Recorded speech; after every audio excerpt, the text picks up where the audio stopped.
There is a scene in the Amazing World of Gumball where Nicole Watterson sits alone, away from her family, and the show simply lets the moment go quiet.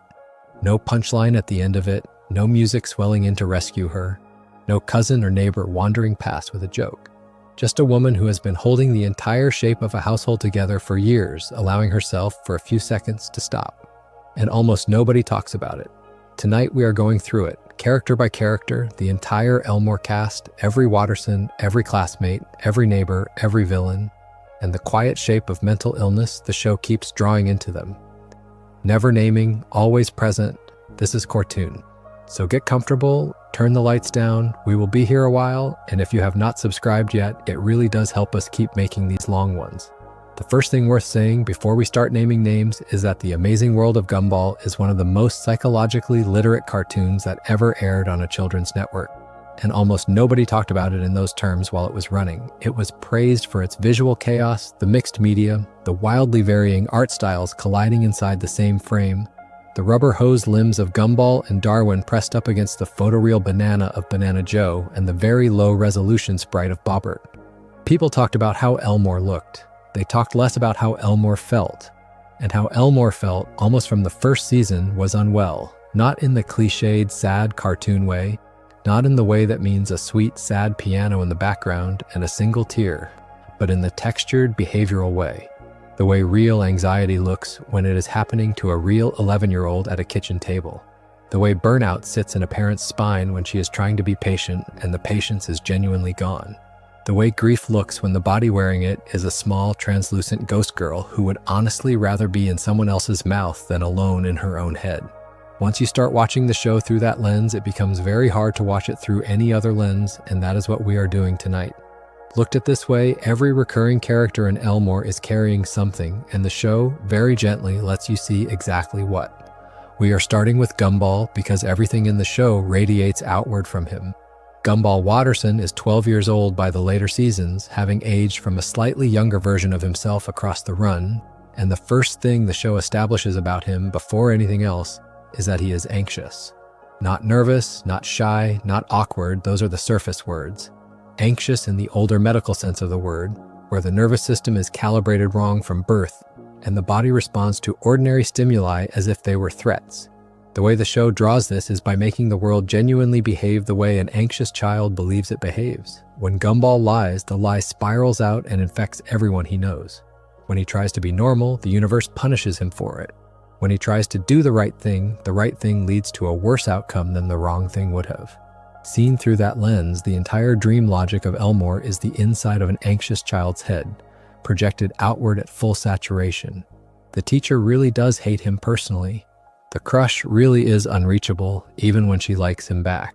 The smallest mistake really does cascade into a citywide catastrophe within the span of a single short episode. The anxious brain says, if I do this small thing wrong, everything will fall apart, and Gumball lives in a town where that is literally true.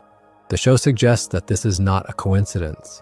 It implies that Elmore is the way it is because Gumball is the way he is, that he is producing the catastrophe by anticipating it, which is the cleanest visual metaphor for anxiety ever put on a children's network.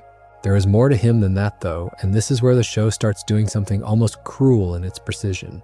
Gumball does not only experience anxiety, he also displays the way anxious children try to manage it, which is by becoming the loudest, funniest, fastest mouth in the room. The classroom Gumball, the one who never stops talking, who undermines every adult, who turns every emotional moment into a bit.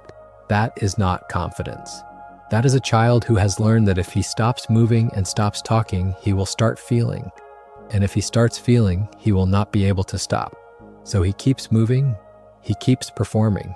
There is an episode where the family has to sit through a quiet conversation about one of the children's pain. And Gumball cannot stay in the moment without making a joke, and the joke is not even very good, it is a deflection, and you can hear it land like one. The show does not punish him for the deflection, it simply notices that he did it. That is the pattern across the whole run. The show lets Gumball be funny and lets you see in the same moment what the funniness is for. The intrusive thoughts come through visually when his face freezes for a half second before he answers a question. When his pupils shrink, when the background distorts. The compulsions come through behaviorally, the small repeated rituals, the way he checks on Darwin.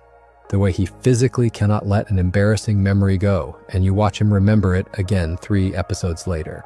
None of this is named in the show. The show never says the word anxiety out loud.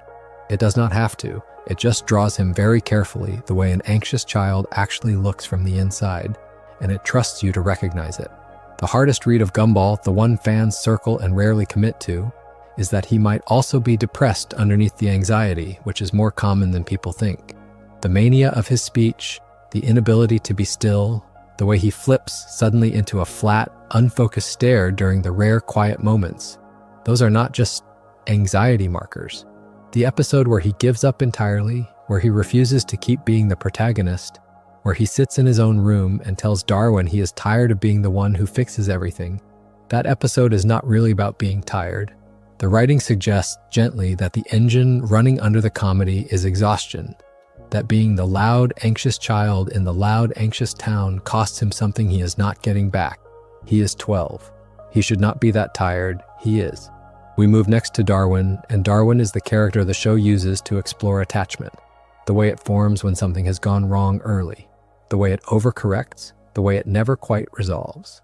Darwin Watterson, the family's pet goldfish who one day grew legs and started talking and was simply adopted into the family without much further discussion, is read in the fandom as the cheerful one, the moral compass, the kind brother. Read more closely, he is one of the most quietly disordered characters in the show, and the show knows. Darwin's entire psychology is built on a single event, which is that he was bought from a pet store, kept in a bowl, almost certainly fed siblings or fed alongside siblings who did not survive, and then taken into a family who already had children and adopted him as another one.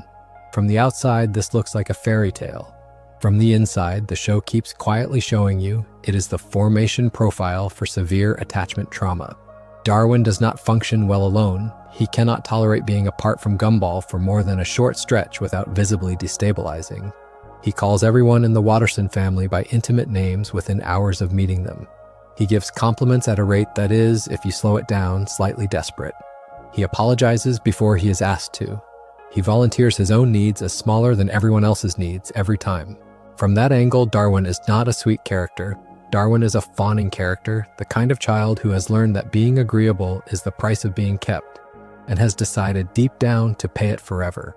The framing tells you this most clearly in the episodes that strip Darwin away from Gumball.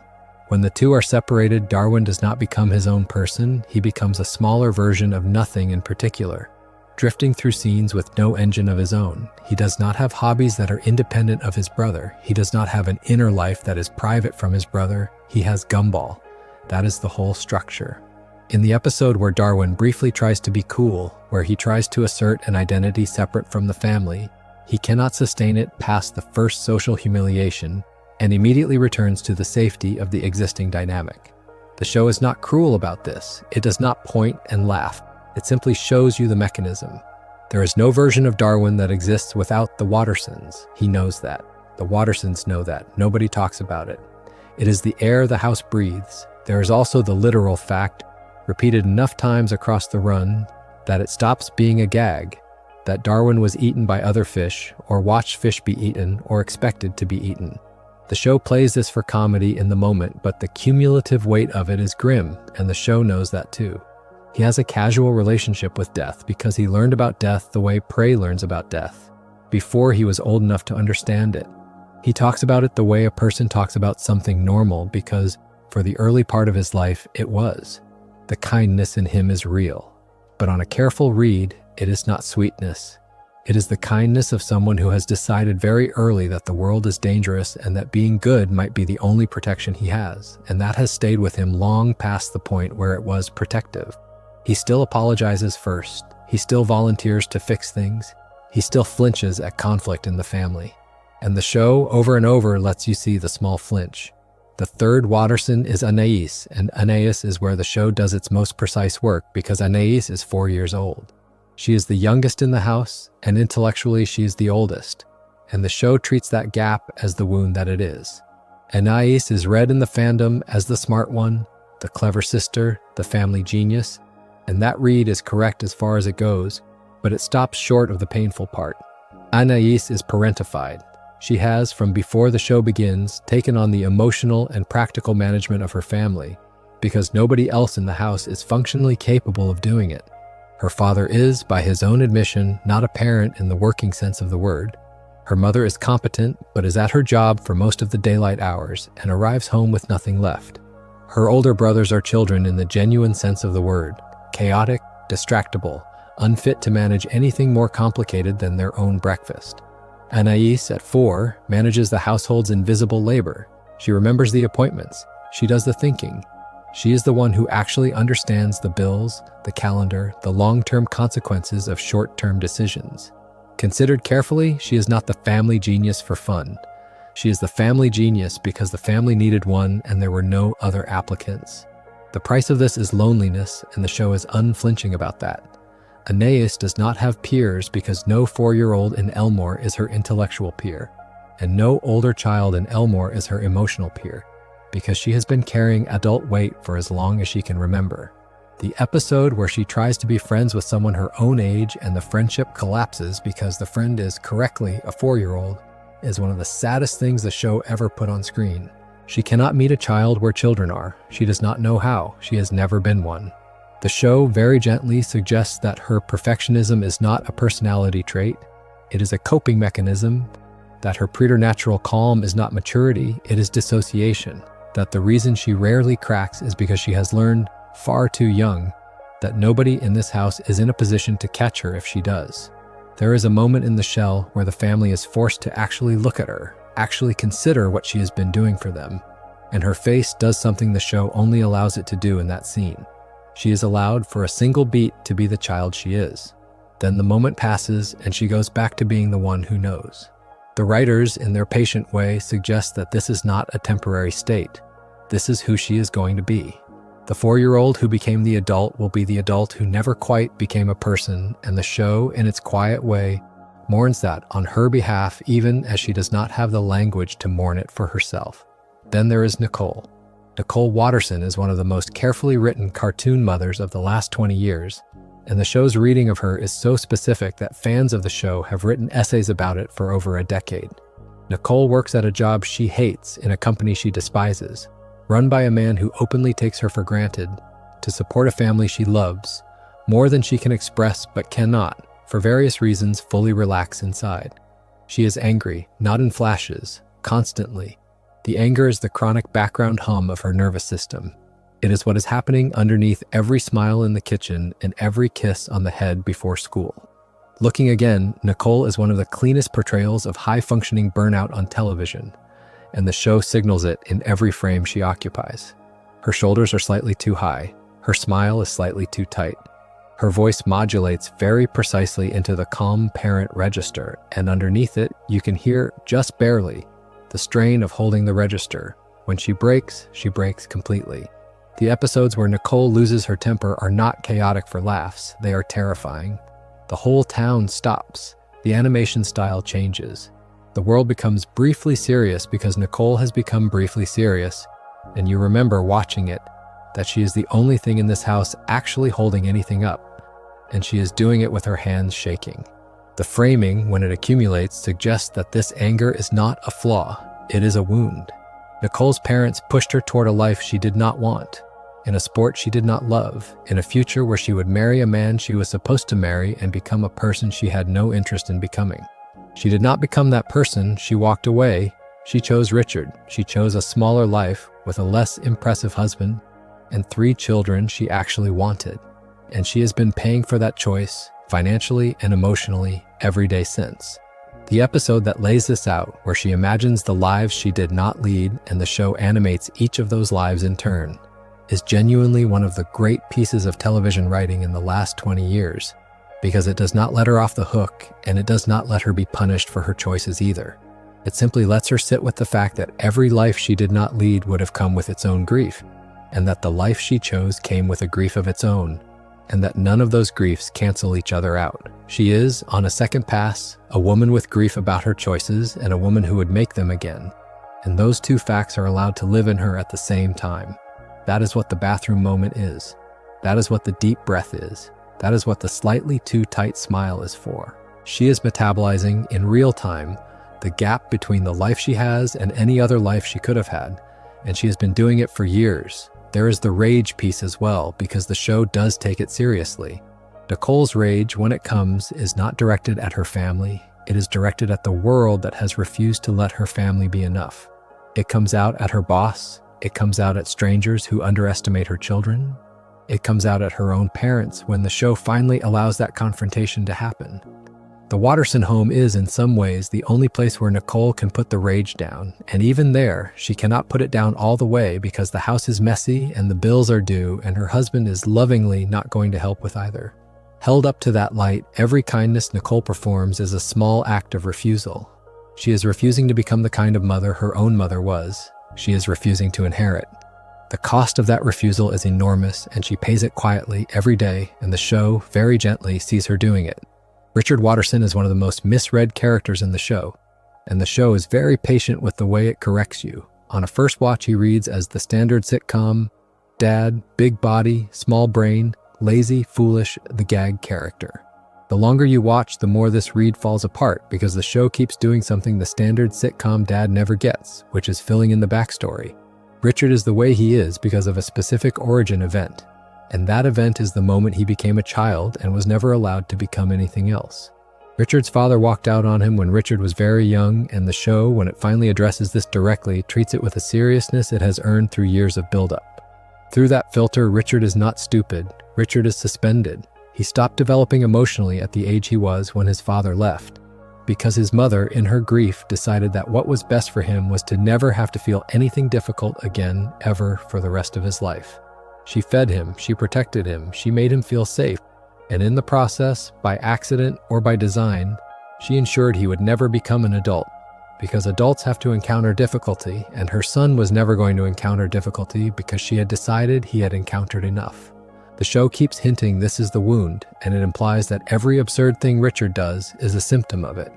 He cannot hold a job not because he is stupid, but because holding a job requires sustained engagement with discomfort, and his nervous system has been calibrated from childhood to flinch away from discomfort the way a hand flinches away from a stove.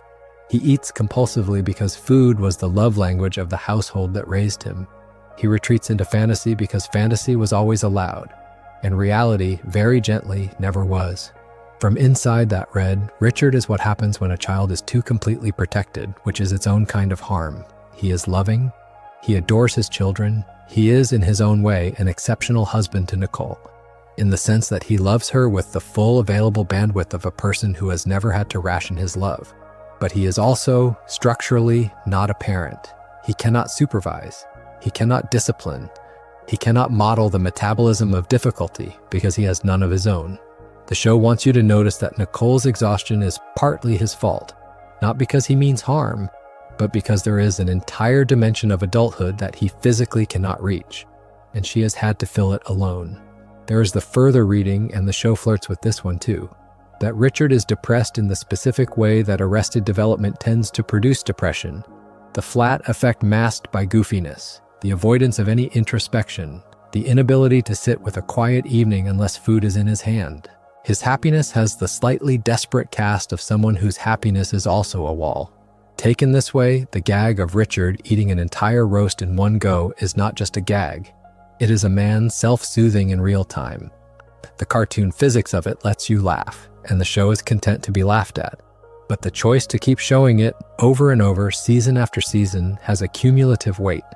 He is feeding the wound. The wound is still there. The food does not close it. The food only quiets it. That is what the show is quietly arguing, very gently under every joke. The last quiet thing the show does with Richard, which is easy to miss, is that it pairs him with his children very deliberately, and the pairings reveal him. Gumball is the son he is closest to because Gumball, structurally, is also a child who never wants to grow up. Anais is the daughter he avoids because Anais, structurally, has grown up too much, and her presence reminds him of everything he has not done. Darwin, he loves uncomplicatedly because Darwin has no demands on him. Approached from that side, Richard's parenting is a Rorschach of which child confronts him with which feeling. He is not avoiding Anais because he does not love her. He is avoiding Anais because she is the only person in the house who could, with a single quiet sentence, tell him exactly who he has become, and he is not ready to hear it, and may never be. Penny Fitzgerald is the show's quiet study in identity, repression, and the specific kind of self-denial that good girls learn in a household where their potential is being shaped from the outside in. Penny, for the first several seasons, is drawn as a peanut shell with 2 small antlers. That is her surface. The shell is the form everyone in her family expects her to keep, and her father in particular treats the shell as something protective, something defining, something to be maintained at all costs. The show is patient with the metaphor and lets it accumulate for years before paying it off. And when it pays it off, in the episode where Penny finally allows herself to crack out of the shell, the read is unambiguous. She has been compressing herself all this time into a shape that pleased the people who raised her, and the shape was not her. The thing underneath the shell, which keeps changing form, is the actual Penny, the fluid, shifting, never quite settled creature that she is in private.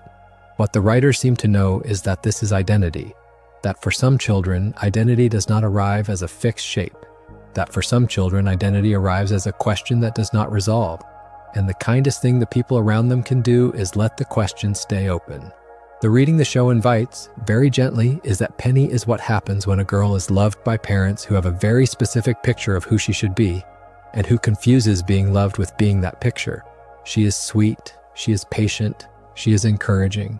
She is, importantly, the girl Gumball gets to love, because she has been trained by years of small accommodations to be the kind of girlfriend who absorbs his chaos without complaint. Read with patience, her relationship with Gumball is one of the kinder portrayals of a young anxious boy and a young repressed girl finding each other, because they both need a safety they cannot provide for themselves, and they find it in each other. Penny gets, in Gumball, a person who is too chaotic to demand any particular shape from her. Gumball gets, in Penny, a person calm enough to anchor him. They are good for each other in the way that sometimes 2 slightly broken children are accidentally good for each other, and what the show is doing is suggesting that this is not a fairy tale. This is the actual mechanism by which young love sometimes saves people. The repression piece, though, never quite leaves her. Even after the shell, even after the visible permission to change form, you watch Penny apologize constantly. You watch her smooth over conflict between her friends. You watch her, in the cheerleader sequences, hold a smile that is doing more work than it should. The implication is that the shell was the symptom, not the disease. That the disease is the deep belief, planted early, that her job in any room is to be the soft thing that does not cause trouble. The body changes, the conditioning does not on the timeline of the show. Followed through to the end, Penny is one of the most quietly tragic characters in Elmore, because she is allowed, on screen, to physically escape the shape her family forced on her. And then we watch her, in scene after scene, voluntarily try to fit herself back into it. The most honest moments she gets are when she is angry, when the form goes spiked and red and large, because in those moments she is not performing for anyone. The quiet argument is that the version of Penny that we rarely see is the truest one, and that the version of Penny we see most of the time is the costume she has been wearing for so long she has forgotten she is wearing it. Tobias Wilson is the show's portrait of performative identity, the child who has decided very early that personality is something you pick from a menu and then sell to the room. He is read in the fandom as the show-off, the cool kid wannabe, the swagger boy. The show, very patiently, undoes that read by giving him almost no inner life at all that is not borrowed from somewhere else. Tobias's confidence is volume turned up to compensate for content turned down. Watch him in the episodes that put pressure on him and you notice the pattern. He cannot improvise emotionally. He cannot respond to a moment that does not match a script he has already rehearsed. The mask is not covering an inner Tobias. The mask is the entire Tobias. The unstated thing here is that this is one form of an absolutely real psychological condition. The kind of identity that is constructed entirely out of imitation, with no internal scaffolding underneath. And it sits exactly where you would expect it, somewhere on the narcissistic spectrum without ever needing to be diagnosed in the script. On a longer look, Tobias's home life starts to make sense. His parents are loud, performative, status-driven people in their own way. His older sister Rachel, in her early appearances, is similarly polished, and the implication, when you sit with it, is that she is one of the few characters who actually does have an interior life under the polish, which is part of why she frustrates her parents and her brother both. Tobias was raised in a household where the performance was the family, and he absorbed that fluently. The cost is that he does not know how to be alone with himself because there is no self for him to be alone with. Underneath all of this, the show is saying that this, in the small moments when he is genuinely caught off guard, when his face goes briefly blank, when he reaches for a quip and the quip is not there. In those moments, very briefly, you see the void where his interior would be, and then the performance reboots and he is back. The show is not unkind about this. It does not punish him for being shallow. It just lets you see how the shallowness was made. The painful read of Tobias, which the show flirts with in his later appearances, is that he is dimly aware of the problem. He notices sometimes that Gumball has something he does not have, some weird, messy authenticity that draws other people in even when Gumball is at his worst. He notices that Rachel has it, that even Darwin has it, that the entire Watterson family has it in obnoxious abundance. He does not know how to acquire it, because the only mode of acquisition he understands is imitation, and you cannot imitate authenticity. You can only have it or not have it, and you can feel the writer suggesting that he is not going to find his version of it before the cameras stop rolling. Held in that frame, Tobias is a comic character with a quiet tragedy under him. The tragedy of a kid who's going to grow up into a person you can have lunch with for an hour and walk away unable to describe. Banana Joe is the show's portrait of compulsive cheerfulness, the laugh that never stops, the friend whose energy never modulates, and the show, very gently, lets you see across the run that the friend whose energy never modulates is usually carrying something the modulation would otherwise expose. Banana Joe is always joking. Banana Joe is always laughing. Banana Joe will turn a serious conversation into a pun within 3 seconds of it becoming serious. Followed honestly, he is a textbook example of the kind of child who has learned that laughter is the safest possible emotional register, and that any other register risks something he does not want to risk. The show is patient with him, lets him have entire episodes that are essentially studies in his refusal to be sad, and then very gently shows you, in single frames, the cost. He goes home to a father who is very similar to him, and his father has the same laugh and the same volume and the same refusal to ever touch a serious topic with anything other than a joke. And you watch Joe model his own coping strategy on a man who clearly does not have a healthier one to teach him. The show does not say this is a problem. It just shows you repeatedly that the laughter is a structure, and that there is something inside the structure that the structure exists to hide. There is the further read of Banana Joe as a study in the kind of hyperactivity that gets misread by adults who are not paying attention as personality. The pace of his speech is faster than the other children's. The pace of his thinking jumps. He cannot stay on a topic. He interrupts himself. He launches into a story before the story has a destination. None of this is diagnosed in the show, of course, because the show does not diagnose anyone, but the pattern is so consistent across his appearances that it is hard to read it any other way. The writing keeps pointing you toward the idea that the version of Banana Joe that an unhurried, paying attention adult might recognize, the version who would benefit from a quieter environment and an interlocutor patient enough to let his sentences finish, does not exist anywhere in his life. The school is not built for him. The home is not built for him.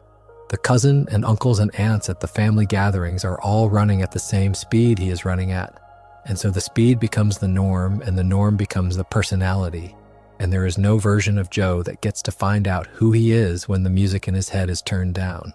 What gets drawn out, frame by frame, is the suggestion that the music is exhausting him without his noticing. He is going to be tired one day in a way he does not yet have the vocabulary for. That day is mercifully not in the run of the show. Carrie Kruger is the show's quiet portrait of depression in the specific shape it takes in adolescent girls, and the metaphor it uses, the small, translucent ghost, is so on the nose that fans of the show frequently miss it. She is dead, or rather she presents as dead, hovering, translucent, perpetually low energy, perpetually low affect, perpetually drawn to the edges of group scenes rather than the centers. The show is patient with her. It does not turn her into a punchline. It lets her have episodes that are essentially studies in her exhaustion, where she explains very calmly that being a ghost is not exciting, that being a ghost is mostly tired, that being a ghost is mostly hungry, that being a ghost is mostly the absence of the things that would make the day matter. On the second viewing, Carrie is one of the most precise renderings of low-grade chronic depression in any cartoon. Because she is not sad in the way cartoons usually do sad, she is flat. She is unable to taste her own life. The hunger she has, which is for physical sensation, for embodied experience, for anything that would feel like a real thing happening to a real body, is exactly the hunger that chronic depression produces in real bodies. And the metaphor of her being literally bodiless is the cleanest possible way to draw it. The relationship with Darwin, which the show develops with great care, is one of the most touching pieces of writing in the run, because what Darwin offers Carrie is exactly what depressed children need most and rarely get, which is unembarrassed, uncritical presence. He does not try to fix her. He does not try to talk her out of being what she is. He does not insist that she cheer up.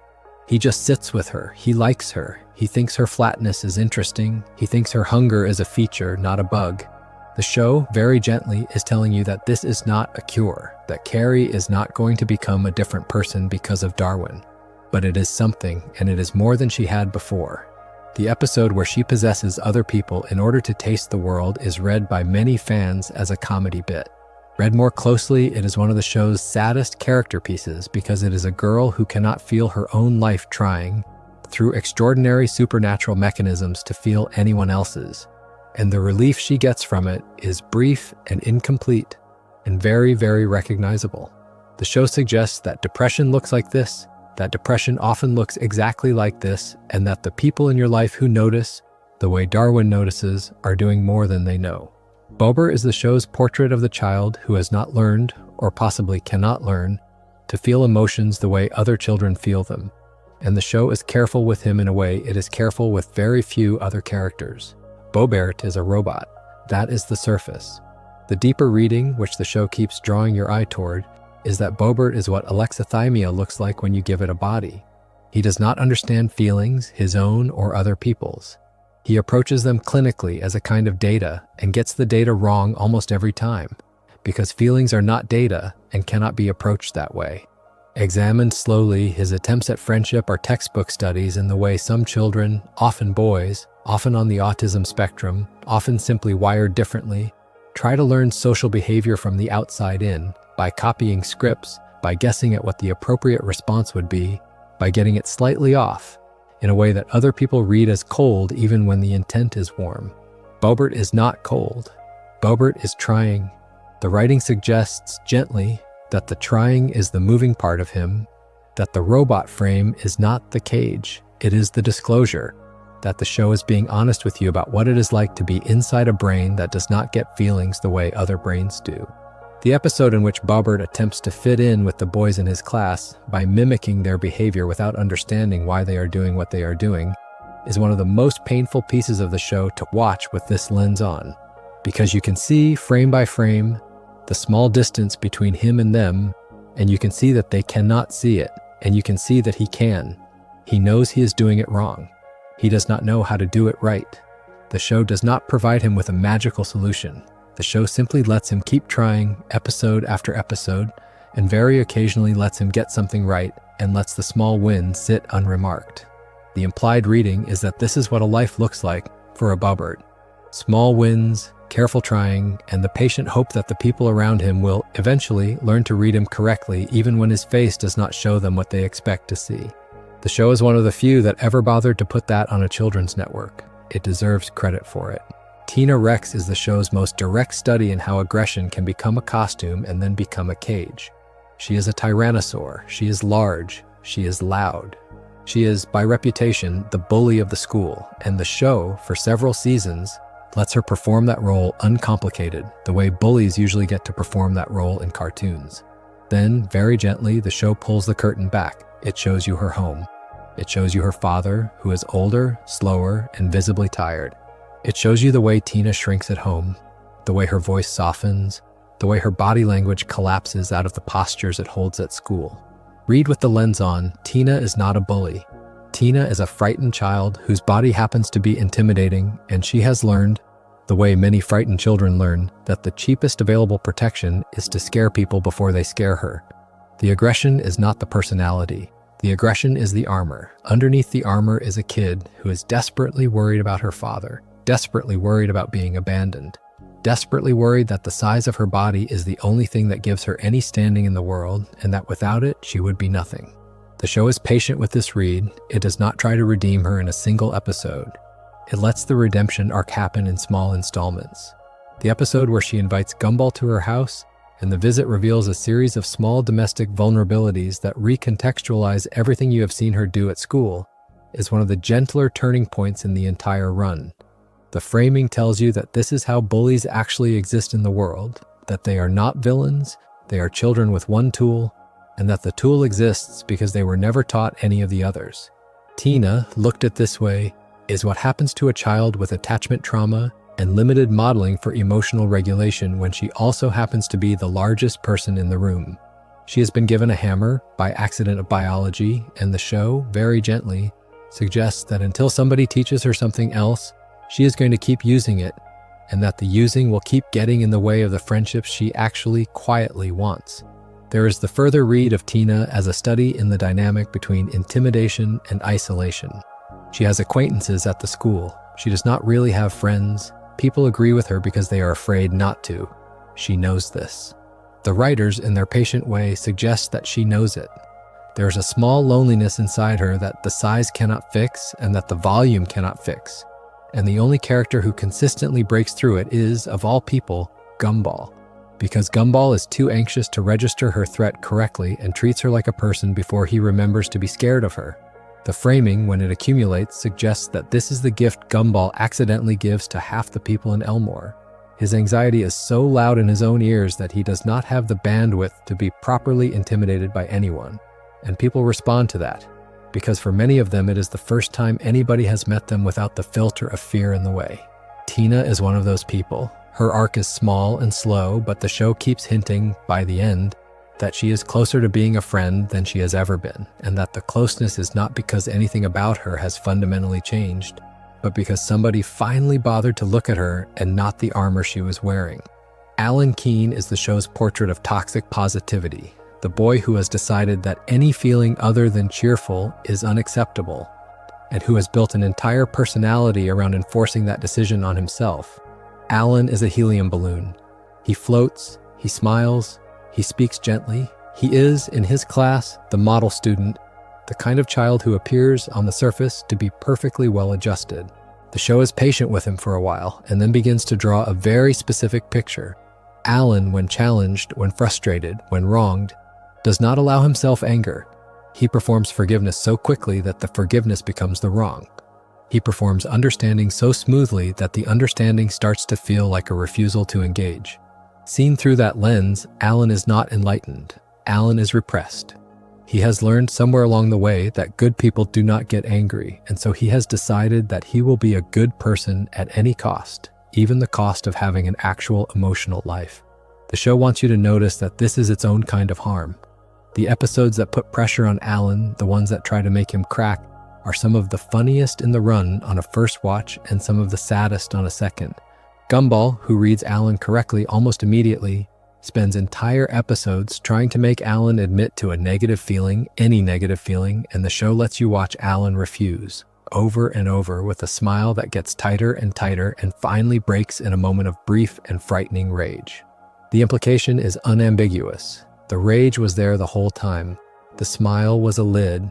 The lid was not strong enough in the end to hold what was under it. And the rage came out in a form that frightened Alan more than anything else could have because it confirmed internally that the version of himself he had been performing was not actually who he was. From that angle, Alan is one of the show's most quietly tragic characters because the path forward for him would require him to undo the entire personality he has built. And personalities built on repression are not easy to undo. They are reinforced by every social reward that came with them. He is praised for being so cheerful. He is praised for being so kind. He is praised for being so forgiving. The praise is the cage. The show is quietly arguing that Alan is going to have to choose, at some point in his life, between continuing to be the person everyone has rewarded him for being and becoming someone who can have access to his own anger, and that the choice is going to be very hard, and that he might not, in the timeline of his life, be able to make it. The show does not resolve this, it just shows you the shape of it, and trusts you to recognize the shape from your own life or from the lives of the people you have loved who could not stop smiling. Masami Yoshida is the show's study in emotional dysregulation, as a symptom of being raised in a household that confuses giving a child what she wants with giving a child what she needs. Masami is a small cloud. She is the daughter of Mr. Yoshida, the wealthy owner of the Rainbow Factory, and she has been given, by all visible signs, an upbringing of unlimited material indulgence. What the writers seem to know is that her emotional volatility, the way she literally storms when she is upset, the way she rains tears the size of buckets when she is sad, is not just a visual metaphor for being a cloud. It is the show's depiction of what happens when a child is raised without limits and then has to interface with a world that has them. On a careful read, Masami is what therapists sometimes describe as a child with very low frustration tolerance, the kind of child whose nervous system has not been taught how to metabolize disappointment because she has been protected from disappointment her entire life. And so when disappointment arrives, as it must, she has no tools to manage it. And the only thing her body knows how to do is escalate. The show is patient with her. It does not punish her for the volatility. It lets her have episodes in which she begins, slowly, to learn that the world will not always bend to her, and it lets the learning be incremental and incomplete and very, very human. Her friendship with Anais is, considered carefully, one of the most quietly interesting dynamics in the show, because Anais is, in many ways, her opposite. Anais has too much frustration tolerance for a 4-year-old because she has had to develop it in self-defense. Masami has almost none because she has never had to develop it at all. The two of them, when paired, illuminate each other. Anais learns very briefly that she is allowed to want things. Masami learns very briefly that wanting is not the same as receiving. What the show is doing is suggesting that this is the only kind of friendship that has any chance of helping either of them, and that the helping is going to be slow and is not going to look like a transformation. It is going to look like two girls inching slightly closer to the middle and not knowing they are doing it. The deeper red of Masami, which the show only flirts with, is that her father is largely absent in any emotionally meaningful sense, that his presence in her life is material rather than relational, and that the storming is also, partly, a bid for the attention she is not getting. Looking again, the volatility is communication. It is the only language that consistently produces an adult response in her household. The implication is that her father loves her, in his way, but that the love is expressed in a vocabulary she cannot use, and so the household runs on a frequency mismatch, and the mismatch produces, in her, a child who does not feel seen even though she is, by every external measure, doted upon. That is one of the most accurate portraits of a certain kind of wealthy family the show ever drew. It deserves to be noticed.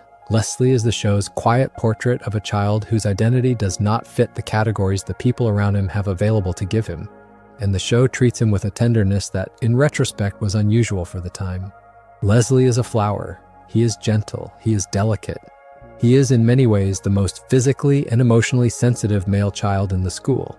The show does not, at any point, ask you to read him as anything in particular, but it consistently allows him a softness and a sensitivity that the other boys in the class are not allowed, and it does not make a joke at his expense for it.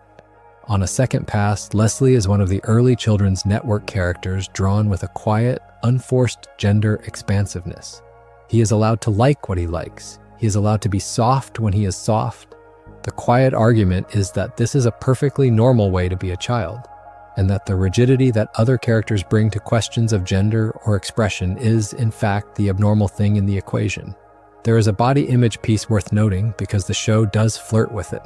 Leslie is, by his own account, dissatisfied with parts of his body. He has expressed, in passing, the feeling that he is not what he wishes he were. The show is gentle about this. It does not stage a transformation arc. It does not frame his dissatisfaction as a problem to be fixed. It simply lets the dissatisfaction sit in him, the way it sits in many real children, and lets him keep living. Held up to that light, Leslie is a portrait of low-grade body dysphoria, of the kind of relationship with the body that does not announce itself as a crisis, and does not require a crisis to be real. It is the small voice that whispers, "You are not exactly what you should be." The unstated thing here is that this voice exists in many children, that it does not always resolve, that the kindness available to such children is the kindness of being allowed to be themselves while the voice keeps speaking, and that this kindness is sometimes enough. Leslie is not a tragic character. He is, in many ways, one of the show's happier children. The implication, when you sit with it, is that this happiness is hard-won, and that the price of it has been a willingness to be himself in a town that does not always know what to do with him, and that the willingness is the heroism, and the heroism is invisible to everyone except the people watching closely. Terry is the show's portrait of health anxiety in a child, and the show is very patient with her. Terry is a paper bear. She is, by her own admission, terrified of germs, of injury, of every microbiological possibility that could plausibly befall her body. The visual gag is that she is made of paper, and so the things she is afraid of would, in many cases, actually destroy her. But the show is careful to draw the line very specifically. Her fear is not proportional to her actual fragility. Her fear is its own thing. Through that filter, Terry is a study in hypochondria, the kind of anxiety disorder in which the perception of threat to the body has become uncoupled from the actual probability of threat, and the nervous system runs a constant scan for symptoms whether or not the symptoms are present. The show does not laugh at her for this. It lets her have entire episodes in which her anxiety is the structuring force, and it lets the anxiety be uncomfortable rather than cute, the way real anxiety is uncomfortable rather than cute when you sit with it for any length of time.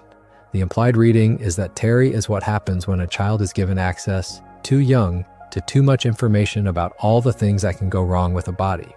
Underneath all of this, the show is saying that she is the kind of child who reads medical articles, who looks up symptoms, who has a vocabulary for diseases that no child should have a vocabulary for, and the vocabulary is the wound. Once you have the words for the catastrophes feel closer. The world becomes a list of pathogens. The body becomes a fortress that is, by its nature, leaky. The show does not provide her with a cure for this. The show lets her work slowly on coping with it. Her friendships with the other children are textured by it. She is the one who hesitates before touching things, who pulls her hand back, who excuses herself. You can feel the writers suggesting that these are the visible symptoms of a much deeper inner state, and that the deeper inner state is going to be with her for a long time, and that the kindness available to her is the kindness of friends who do not laugh at her for the hesitations and who let her join the activity at her own pace. The writing keeps pointing you toward the idea that she has those friends. What gets drawn out, frame by frame, is the suggestion that she is going to be okay. That is more than many children with anxiety disorders get on television. Anton is the show's quietest and grimmest study, and the show is, depending on how you read it, either gentle or pitiless about him. Anton is a slice of toast. He is small, he is dry. He is, by the show's own internal logic, the most fragile body in the room. The first time you encounter him in any meaningful capacity is the episode in which he dies, which is to say, the episode in which he is dropped or stepped on or otherwise destroyed in some way that, by all the rules of his physiology, should be permanent. Then, in the next episode he appears in, he is fine. He is back at school. The show does not make a big deal of it. The show treats death for Anton as an inconvenience that the next morning resolves. From inside that read, Anton is a portrait of dissociation in its most stylized form, the kind of mental state in which the body is not really felt to be one's own, and in which catastrophic things can happen to the body without the self really registering them. The show, very gently, is telling you that this is not a power. It implies that this is a numbness. He does not flinch when he should flinch. He does not grieve when he should grieve. He simply continues, in the calm, dry way he continues, and the show suggests that there is something inside him that broke a long time ago and that he no longer notices the breakage. There is the further read of Anton as a portrait of children who do not seem to register pain at a level proportional to the pain they are experiencing, often because the pain has been there so long that it no longer reads as foreign. He is a small, dry character, easily harmed, who does not behave like a small, dry character who is easily harmed. The writing suggests that this is its own kind of wound. Taken this way, Anton is what happens to a child who has, somewhere along the way, decided that the body is not safe to inhabit, and so has stopped inhabiting it in any full sense. He is, in a sense, the show's portrait of childhood numbness, the kind of low-grade emotional disengagement that a casual observer would mistake for calm. The framing tells you that this is not calm. This is what calm looks like from the outside when, on the inside, nothing is actually being felt at the volume it should be felt at. Idaho is the show's portrait of obsessional thinking and the very specific way it can lock a child into a single mode of being that everyone around them eventually mistakes for personality. Idaho is a potato. He is, in every episode in which he appears, fundamentally about potatoes. He thinks about potatoes. He speaks about potatoes. He weaves potatoes into every available conversational frame, whether or not the conversation is about potatoes.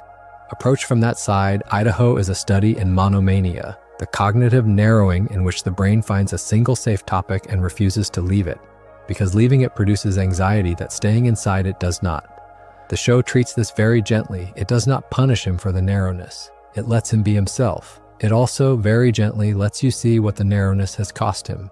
He does not have many friendships outside the very specific space in which potatoes are tolerated. He does not have access to many of the conversations the other children are having because the conversations they are having are not, on his terms, about potatoes. The show very gently suggests that this is what fixed interests look like when they harden into a kind of cage, and that the cage is partly self-imposed, and that the door of the cage, in his case, is the social bandwidth he does not quite have to open it. There is the autistic coded read of Idaho, which the fandom has discussed, and the show does not contradict. He has a special interest. He pursues it with an intensity that other children do not match. He has a literal mode of communication that does not always pick up on social subtext. Read with patience, Idaho is one of the show's most sympathetic neurodivergent portraits. Drawn with care and without condescension, allowed to be himself, allowed to be loved by his classmates for being himself, and not required to mask his way out of his own brain in order to be acceptable. The writers, in their patient way, suggest that this is the kind of friendship neurodivergent children deserve and rarely get. The kind that lets the interest stay, the kind that does not require translation in order to enjoy the company. It is one of the show's smallest and gentlest gifts to a particular kind of viewer, and it goes unnoticed by most. Susie is, by general consensus among the fans of the show, one of the most psychologically opaque characters in the entire run, and the show very patiently lets that opacity be the point. Susie is a chin with hair. She is, the show suggests, a small girl with profound, unspecified cognitive differences. She does not communicate in the standard register. She does not interact with the world in the standard register. She is, in many scenes, simply present in a way the show does not bother to explain. Followed through to the end, Susie is the show's portrait of the kind of child whose interior life is, to the outside world, unreadable, and the show is careful to draw her with affection rather than mockery. She is included, she is invited, she is on the team, on the trip, in the friend group. Nobody asks her to be different, nobody asks her to mask. The framing, when it accumulates, suggests that this is the way it should be, that the children who do not match the expected interaction protocol still deserve, in fact especially deserve, to be in the room. The deeper read of Susie, which the show flirts with in a few small moments, is that she is happier than almost any other child in Elmore. Her interactions with her own world appear from the outside to bring her uncomplicated joy. She is not anxious, she is not depressed, she is not performing. She is simply, completely herself, in a way that very few of the more conventionally functioning children in the show ever get to be. On a longer look, Susie is the show's quiet argument that neurodivergence is not the same as suffering, that there are minds that work differently and minds that work differently and are well, and that the suffering that neurodivergent children often experience is more often the product of the world's mishandling of them than of anything intrinsic to who they are. The show does not lecture, it does not announce this argument, it just keeps drawing her into the center of the action and letting her be loved. Ocho Tootmorsel is the show's portrait of explosive anger in childhood, and the show is unusually direct about it. Ocho is a low-resolution sprite, an 8-bit space invader given a body and a voice. He is, by reputation in the school, the kid with the temper, the one you do not provoke, the one whose anger arrives in a sudden cascade and is, when it arrives, frightening. The show keeps hinting, very carefully, that this anger is not malice. The anger is dysregulation. The threshold at which his nervous system tips from calm to enraged is much lower than the average child's, and once the tip happens, he does not have the tools to come back from it quickly. Held in that frame, Ocho is what intermittent, explosive episodes look like in a young boy, the kind of pattern that, in a real child, would be the subject of a referral to a specialist and a careful conversation with the family, but that in Elmore is simply a feature of who he is, and a thing his classmates have learned to navigate. The show is patient with the implication that the family environment is, at least partly, the cause. Ocho's relatives, when they appear, are themselves volatile, themselves aggressive, themselves quick to escalate. He is, followed honestly, a child who has been trained, by the household around him, to use anger as the default tool because the people around him use anger as the default tool, and because the household at some level runs on the dynamic. The show does not present this as solvable.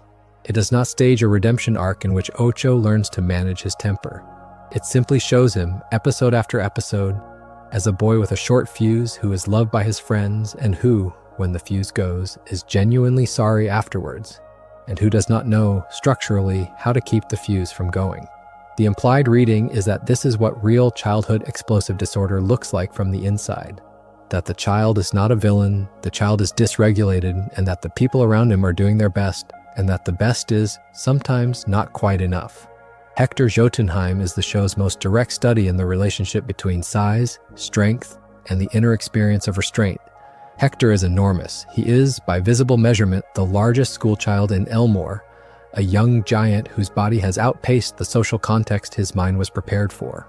The show, very gently, builds him as the most gentle and considerate child in the cast, because his mother has trained him from earliest childhood to be careful. She has trained him to take medication that calms him. She has trained him to stay small inside, even though his body cannot stay small outside. On the second viewing, Hector is a portrait of a child who has been raised by a loving but desperate parent to suppress an emotional reality that the parent finds dangerous. The parent's fear is not unfounded. When Hector becomes upset, when his careful restraint slips, the consequences for the town are catastrophic, and the show is unflinching about that. He has destroyed buildings. He has, in fits of distress, endangered other children. The size is real. The danger is real. The restraint is real too. The show wants you to notice quietly that there is a cost to this restraint and that the cost is paid in his interior. He is, when calm, exquisitely gentle. He is, when calm, profoundly lonely. The other children are afraid of him in ways that, even when they like him, never quite fully unmix from the liking. He cannot quite have the kind of friendships the smaller children have because the smaller children are, on some level, always doing the maths on what would happen if he had a bad day. Examined slowly, Hector is the show's portrait of the kind of child whose difference is not invisible, the kind whose difference cannot be hidden, and who has to live every day with the knowledge that the rest of the room is calibrating around him. The show is quietly arguing that this knowledge is a weight, that the weight is heavier than the body, that the body is not actually the hard part. The hard part is the loneliness of being something other people are watching all the time for any sign that they need to leave. What the writers seem to know is that Hector knows this. What the show is doing is suggesting that he carries it with grace because he was raised to carry it with grace, and that the grace itself is part of the weight because he is not allowed to put it down. Sarah G. Lotto is the show's portrait of parasocial obsession, the child whose entire identity has fused with her admiration for other people. And the show, again, is gentler with her than it has any obligation to be. Sarah is the new student, in the later seasons, who is a fan of Gumball and Darwin, who reads them as the heroes of her own television show, who has decided somewhere along the way that her place in the world is to be the appreciative audience to other people's lives. Read with the lens on, Sarah is a study in fandom as identity, the way certain children construct their entire sense of self out of their relationship to a thing they love, and the way that construction, while often well-intentioned, can leave them without an interior of their own. She does not have hobbies that are separate from her love of Gumball and Darwin. She does not have ambitions that are separate from being near them. She has, in a sense, given herself away to a story that did not ask her to, and she is genuinely happy in the giving. The implication is that this is one form of a deeper psychological pattern, the kind in which the self is hollowed out and the hollow is filled with someone else's life. The interest is real, the love is real, but the structure underneath is the structure of a child who has not yet been allowed, or has not yet allowed herself, to find out who she is when nobody is around to be admired. The show does not punish her for this. It does not even quite name it. It lets her keep being who she is. There is a small implied hope in the way the show writes her, that she will, over time, become something more than the audience to other people's stories, that she will become the protagonist of her own. The show does not show us this happening, it just leaves the possibility on the table. There is, with Sarah, the related read of obsessive thought patterns, the kind that take a single subject and refuse to let it go, and the way these patterns serve a child who otherwise might not know how to feel important. Looked at this way, Sarah's worship of Gumball and Darwin is also a self-soothing mechanism, the kind in which the brain, finding the social world overwhelming, picks a small slice of it to attach to and treats the slice as a fortress. The fortress is the friendship. The friendship is, in many ways, real, but it is also, on her end, doing more work than friendship should do. The quiet argument is that this is a kindness her circumstances offered her and that she accepted, and that whether she ever has to give it up in order to grow is a question the show is content to leave unanswered. Rob is the show's most explicit study in the kind of resentment that calcifies into worldview, and the show takes him more seriously than most cartoons would dare. Rob begins in early appearances as a minor character, a glitch, a forgotten one, a kid who got erased from the show by accident and dropped into a void of unfinished animation. He is, the writing suggests, what happens when a person becomes aware that their existence is contingent on the attention of someone else, and that the attention has been withdrawn. Rob's grievance is not invented. He has been wronged. The Wattersons, by their existence, have inadvertently rendered him invisible. He has the receipts. The show, very carefully, does not deny him the receipts. He has a real wound. What the show then does, with patience, is show you how the real wound becomes, over time, the entire personality. Rob escapes the void and returns to Elmore with a plan. The plan is revenge. The plan is to make Gumball pay for what was, in fairness, not really Gumball's fault. The unstated thing here is that this is one of the textbook trajectories of a particular kind of psychological injury, the one in which a person, having been genuinely hurt by something they could not control, decides that the only way to make sense of the hurt is to find someone to blame, and that the blame, once chosen, becomes the engine of everything they do. Seen through that lens, Rob is the show's portrait of victimhood as identity, the way a wound can, if you let it, become the only thing about you that you can name. He is not wrong about the wound. He is wrong about what the wound is for. The implication, when you sit with it, is that this is the saddest possible outcome for a hurt person, that the hurt becomes the meaning, and that without the hurt there is no self left. And so the self holds on to the hurt forever, even when letting it go would be the thing that finally healed it. The further reading of Rob, which the show flirts with in his later appearances, is that he is, underneath the villain costume, profoundly lonely, and that his entire vendetta is a structure that gives him a relationship with Gumball that he could not have otherwise. Rivalry is a relationship. Hatred is a relationship. From that angle, Rob's revenge plot is a way of being known to someone, of being important to someone, of being thought about by someone, and the someone, by the nature of how he set it up, has to be his enemy. Underneath all of this, the show is saying that this is the most quietly horrifying read of him, that he could have had a friend if he had been willing to ask, and that he chose instead to have a nemesis because the asking would have made him vulnerable in a way the nemesis does not require. The show does not resolve this. It just lets the implication sit there, in the empty space between him and the boy he keeps trying to destroy. Miss Simeon is the show's most direct portrait of unresolved bitterness as a life sentence, the kind of adult who has, somewhere along the way, decided to take the suffering of her own life out on the next available generation. She is the children's teacher. She is, by the show's own account, ancient, far older than any reasonable teacher could be, having taught children for so many millennia that she has lost any meaningful contact with what childhood actually is. On a careful read, Miss Simeon is what happens when a person stays in a job long past the point at which the job was bringing them anything, because the job has become the only structure they have left, and the only mechanism for asserting their relevance to the world. She is, in the working language of psychology, occupationally fused, the kind of adult whose identity is so tightly wrapped around a role that the role becomes the only thing they know how to be, and so they cannot leave because leaving would force them to find out who they are without it, and they are already too tired to find out. You can feel the writer suggesting that Miss Simeon is unhappy. She is not unhappy in the way the children are unhappy. She is not unhappy in a way that responds to comfort or to friendship or to a quiet evening. She is unhappy in the deep, set, untouchable way that adults sometimes become when they have spent decades doing something that brings them no joy and yet cannot stop doing it, because the alternative would require confronting all the years they have already spent. Considered carefully, her cruelty to her students is not random. It is the leakage of the unhappiness she cannot otherwise express. She torments them in small and persistent ways, because the tormenting is a way of converting her own pain into a feeling of power. And the feeling of power is, for a brief moment, a relief from the pain. The writing keeps pointing you toward the idea that this is one of the saddest dynamics that can exist between an adult and the children in their care, and that it is more common in the real world than anyone wants to say. There is also the implied romantic plotline with Principal Brown, which the show plays for laughs, while quietly drawing it as the most unsuitable office relationship in the building. Miss Simeon, in the company of Brown, is not warm. She is not transformed. She is not, in any visible sense, a happier woman. She is simply less alone, and the lessening of the aloneness has the appearance, but not the substance, of love.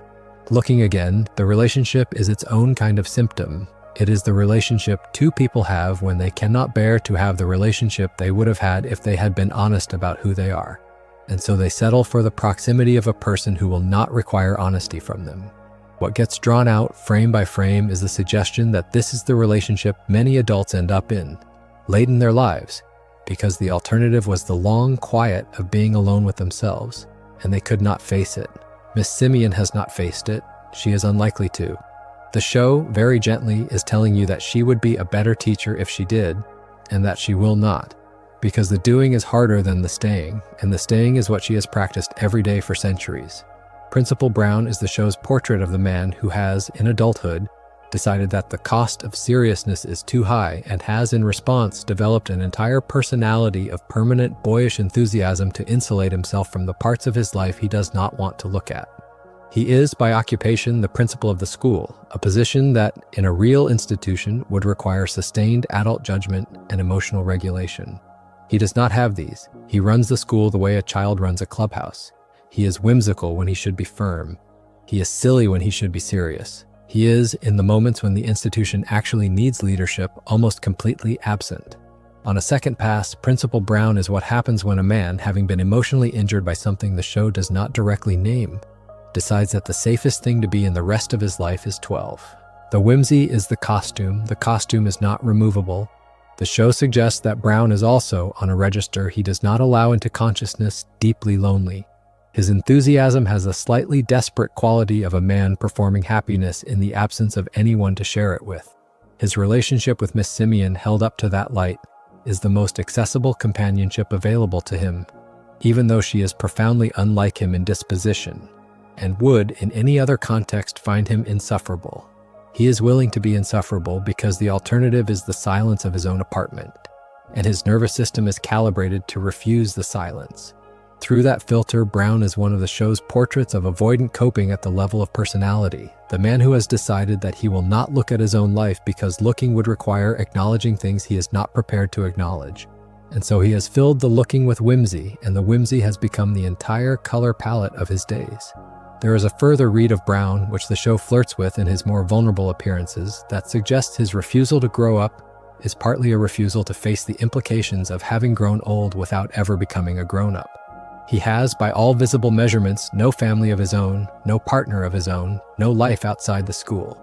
The school is his world. The children are his community. The principal's office is his living room.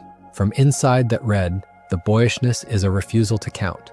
The way certain adults refuse to count the years that have actually passed because counting them would make the absence of certain accomplishments unbearable. The writing suggests that Brown is okay. The framing tells you that he is, in his way, content. But the show also implies that the contentment is paper thin and that the wind on the wrong day could blow through it. The show does not blow through it. The show simply lets it stand. That is one of the small mercies it gives him. Mr. Small is the show's most sympathetic portrait of New Age delusion as a coping mechanism. The kind of belief system a person adopts when conventional belief systems have failed them and they need, urgently, to feel like the universe is still on their side. He is the school counselor. He is, by his own self-description, an enlightened being, a person who has access to the deeper truths of existence, a man who has tasted the higher vibrations. Taken this way, Mr. Small is what magical thinking looks like when it crystallizes into identity. The way a person, in the absence of anything else to ground them, can attach themselves to a set of beliefs that promise specialness, and can build around the specialness an entire personality that depends on never having the beliefs disconfirmed. The show is patient with him. It does not denounce his belief system. It just lets you see in scene after scene that the belief system is not, in fact, working. He is hungry. He is broke. He is, by visible markers, in worse physical and material condition than almost any other adult in the school. His diet, which he has built around principles of his own design, is making him sick. His finances, which he has built around principles of his own design, are leaving him without basic security. His emotional life, which he has built around principles of his own design, is leaving him without intimacy. The show very gently suggests that the principles are not protecting him. They are starving him. He believes in them anyway, because to stop believing in them would be to face the question of why he believed in them in the first place, and the question would be unbearable. Approached from that side, Mr. Small is the show's portrait of how cults form inside individual people. The way a single brain can become a cult of one, complete with rituals, taboos, and an unshakable certainty that everything else is wrong. There is a kinder read of Mr. Small as well, which the show offers occasionally, that suggests his desire to help the children is genuine, even when his actual help is incompetent. He listens, he cares, he wants deeply for the children to be okay. He simply does not have, in his toolkit, any actually working tools, because the tools he has chosen to use are not actually tools. They are placebos he has convinced himself are tools. Read with patience. Mr. Small is the school counselor as comic tragedy, a man who has chosen the role because he genuinely wanted to help, and who has, through a long sequence of self-deceptions, made himself useless at it. The writers, in their patient way, suggest that this is a recognizable shape. The well-meaning person who has spent decades preparing for a job by preparing for a fantasy of the job, and who is now stuck in the real job, with the wrong preparation and the wrong vocabulary and the wrong ideas about what would actually help. The children, by and large, like him anyway. The framing, when it accumulates, suggests that the liking is, in some ways, all he can offer them, and that the offering on those terms is not nothing. Granny Jojo is the show's portrait of the parent whose love was so smothering that it deformed the child, and the show is unflinching about her. She is Richard's mother. She is the woman who raised him by herself after his father left. And she is the reason, structurally, that he is who he is. Follow through to the end, Jojo is what happens when grief, in a single parent, becomes the operating system of a household. She lost her husband. She decided, in the wake of the loss, that she would never let her son experience that kind of pain. She built an entire childhood for him in which difficulty was forbidden. She made the world soft. She fed him. She protected him. She kept him close. And she did all of this, the framing tells you, out of a love that was real, that was not malicious, that was, in its own register, beautiful, and that was also, in its effect, ruinous. Richard never grew up because she made it impossible for him to grow up. Jojo never noticed because, in the language of her love, she was succeeding. The show is fair to her in a way many shows would not be. It does not draw her as a villain. It lets her be old. It lets her be tired. It lets her, in the late episodes that bring her father back into Richard's life, finally be confronted with the things she has done. The confrontation is one of the most painful adult scenes in the show because Jojo is forced to see for a moment that the way she loved her son was a way that did him harm, and the show does not let her off the hook and does not crucify her. It simply lets her sit with it. On a longer look, Jojo is the show's portrait of the kind of trauma that does not arrive as abuse, the kind that arrives as a love so concentrated that the loved person cannot breathe inside it. And the show keeps hinting that this is a recognizable pattern in real families, particularly in families that have lost a parent, particularly in families where the surviving parent decides, in the wake of the loss, that the only acceptable risk going forward is no risk at all. The deeper read of Jojo is that she is also, in her own right, deeply unwell, in the specific way that grief, when it is not metabolized, becomes a chronic condition. She is controlling because she is afraid. She is manipulative because she does not trust anyone else to keep her son safe. She is performatively jolly because the alternative would be to admit, after all these decades, how much she has been carrying. Held in that frame, the controlling grandmother is not a villain archetype. She is a portrait of unprocessed widowhood, the kind of unaddressed grief that, over decades, shapes itself into a personality and starts running everything. The show wants you to notice that she could have used help. She did not, in her lifetime, ever get any. She did what she could.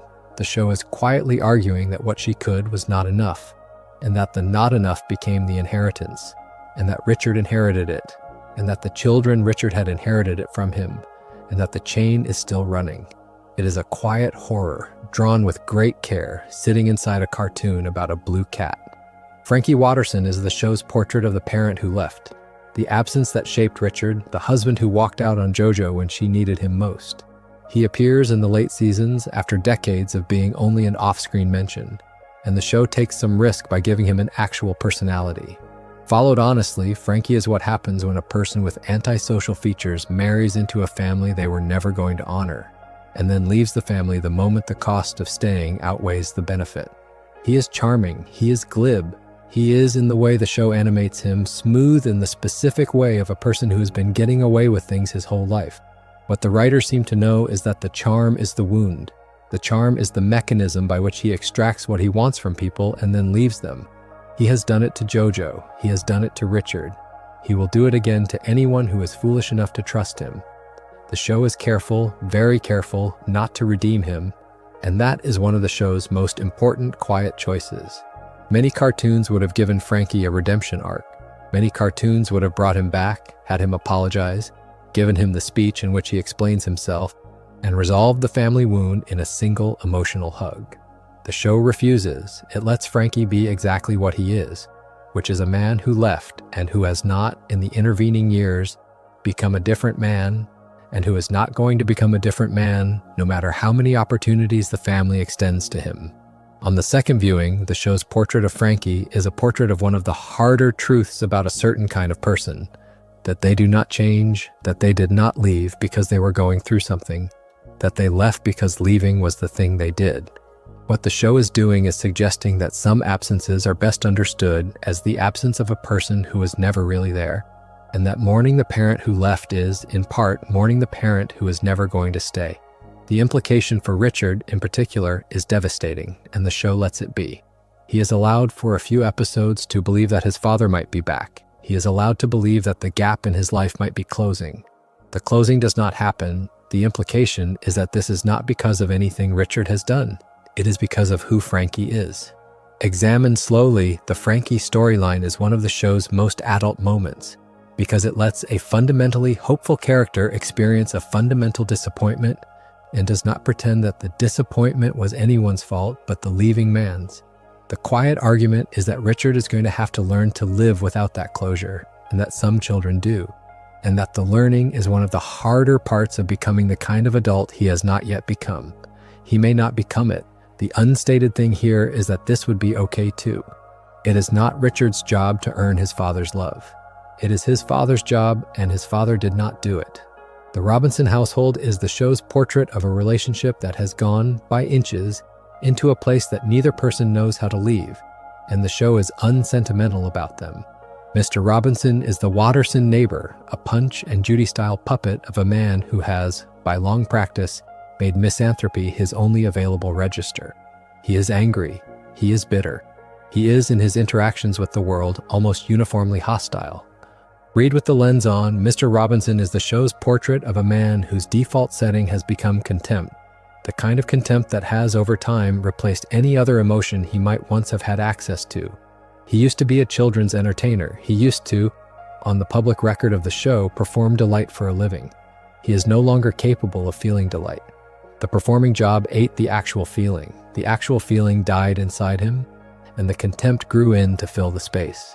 Mrs. Robinson is the woman who has stayed in the house with him for decades, and the show is patient with her too.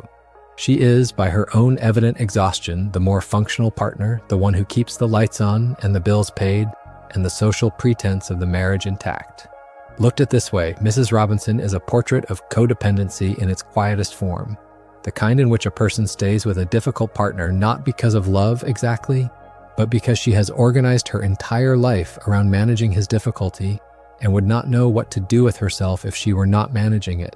The implication, when you sit with it, is that this is its own kind of identity, the identity of the manager, and that giving up the management would require her to find out who she is in his absence, which she has not been required to do for many years, and is not, at this point in her life, going to be required to do. They are stuck together. Underneath all of this, the show is saying that this is not love. The show also implies that it is not exactly not love either. It is the particular shape of relationship that two people can find themselves in after enough years, where the alternative to staying has become, for both of them, unthinkable. And so they stay and they make each other miserable, and they cannot leave. And the show does not pretend that this is okay or that this is not okay. It simply shows it the way these things actually are. Larry Needlemeyer is the show's portrait of late-stage capitalism rendered as a human nervous system, and the show is unsparing about him. Larry is the one man who, in Elmore, holds down every job. He is the cashier at the supermarket. He is the cook at the diner. He is the plumber. He is the doctor. He is, in any given establishment, the visible representative of the workforce, and he is, in every appearance, on the edge of collapse. Seen through that lens, Larry is what happens to a person who has metabolized completely the belief that his worth is identical to his usefulness and who has, as a consequence, made himself useful at every available point in the town, at the cost of any other dimension of his existence. He has no hobbies. He has no relationships of any significant depth. He has no rest. He has work, and the work is everything, and he is, perpetually, a half step away from breaking under it. You can feel the writer suggesting that this is not heroic. It does not draw Larry as a martyr. It draws him as a casualty. He is the most overtly burned-out adult in Elmore, and the show makes this part of the gag without ever letting it stop being painful. He is rude to customers because he has nothing left to spend on politeness. He is short with the children because he has nothing left to spend on patience. He is, on the rare occasions when the show lets him sit down, almost catatonic with exhaustion. From that angle, Larry is the show's quiet warning about the kind of worker culture that turns a single competent person into the entire labor force of a town, and then expects gratitude for the privilege. The writing keeps pointing you toward the idea that there is, in the structure of his life, no exit, that he is going to work until he can no longer work, and that the moment he can no longer work is the moment he becomes invisible, and that he knows this, and the knowing is part of why he keeps going. There is a smaller, sadder read of Larry, which the show flirts with in his more vulnerable scenes. He is, in a sense, the most reliable person in town, and the reliability has eaten him. He could, if he ever stopped, find out who he is when he is not working. He never stops. What gets drawn out, frame by frame, is the suggestion that the stopping is the thing he is most afraid of, more afraid of than the exhaustion, because the stopping would force him to encounter the question of what he has actually been doing with his life. And the question, after this many years, would not be a friendly one. He keeps going. He keeps showing up. The town keeps using him. On a careful read, Larry is the show's portrait of work as anesthesia, the kind of self-abandonment that looks, from the outside, like virtue, and that is, on the inside, a slow and steady refusal to be a person. Patrick Fitzgerald, Penny's father, is the show's portrait of the protective parent whose protection has slid, by quiet degrees, into control. He is, in his appearances, ferociously devoted to his daughters. He is also, in the same appearances, the man who literally tried to keep his daughter inside a shell. Considered carefully, Patrick is the show's portrait of a particular kind of father, the kind whose love for his children is real, but whose love has become entangled with a fear of who they might become if he stops watching them. The fear is the engine of the control. The control is the wound he is putting on his children without quite noticing. The show, very gently, is telling you that Patrick is, in his own way, well-intentioned, that his behavior comes from somewhere genuine in him, and that the genuineness does not make the behavior any less harmful. The show is patient with him, and it gives him a redemption arc of sorts, when he is finally forced to see Penny as she actually is, and to confront the fact that his picture of her was something he made and not something she chose. Looking again, Patrick is the show's portrait of a paternal anxiety that, when finally challenged, can be reformed, and that not every controlling parent is locked into the role forever. He is allowed to grow, he is allowed to soften, he is allowed in his interactions with his daughter to actually see her, eventually, and to apologize for not having seen her sooner. The show suggests that this is one of the better outcomes available to that kind of father, and that it requires at some point the courage to look at what one has done and to admit it, and that not every father has that courage, and that Patrick, when the moment came, did. The writing suggests that he was lucky. Most fathers like him are not. The framing tells you gently that Penny was also lucky, and that the luck was not guaranteed. Jamie is the show's portrait of childhood aggression as a learned identity, the kind that begins as protection and hardens by years of repetition and is the only available mode of being. Jamie is the school's secondary bully, the rougher counterpart to Tina, the girl who has decided that her best defense in the social ecosystem is to be the first to throw a punch. On a second pass, Jamie is what happens when a child whose family has taught her by example that the world is dangerous, that toughness is identity, that softness is weakness, internalizes the lesson completely. Her parents, when they appear, are bigger and louder versions of her. Her grandmother's even bigger and louder. The household runs on intimidation as a basic interpersonal currency, and Jamie has, very efficiently, become the kind of person that household produces. The show, very gently, suggests that this is not her fault. The show also implies that this is not nobody's fault. The family has made her into the only kind of girl that the family knows how to raise. The deeper read of Jamie, which the show offers in small moments, is that she is dimly aware of what she has become, and dimly uncomfortable with it, but does not have the vocabulary to be anything else. There are scenes in which her toughness flickers, in which she allows herself a moment of vulnerability, in which she gets close to admitting that she does not entirely love the role she has been cast in. The scenes are quickly closed off. The toughness reasserts itself. Held up to that light, Jamie is the show's portrait of a child who knows somewhere underneath that there is another version of her, and who does not know how to access that version because every system around her, the family, the school, the friend group, has rewarded her for being the version she has built and would punish her for being anything else. The writers, in their patient way, suggest that the trapped quality of this is its own kind of suffering, and that the suffering will, in the absence of intervention, become the personality of the adult she grows into. The show is not optimistic about her. It is not pessimistic either. It just shows her, frame by frame, doing what she was raised to do, and lets you draw your own conclusions about the cost. Clayton is the show's portrait of a particular kind of pathological lying, the kind that is not malicious exactly, but that is symptomatic, the kind that emerges in a child whose sense of self is not stable enough to bear the weight of the truth. Clayton is a piece of clay. He can, by his own physiology, shape himself into anything.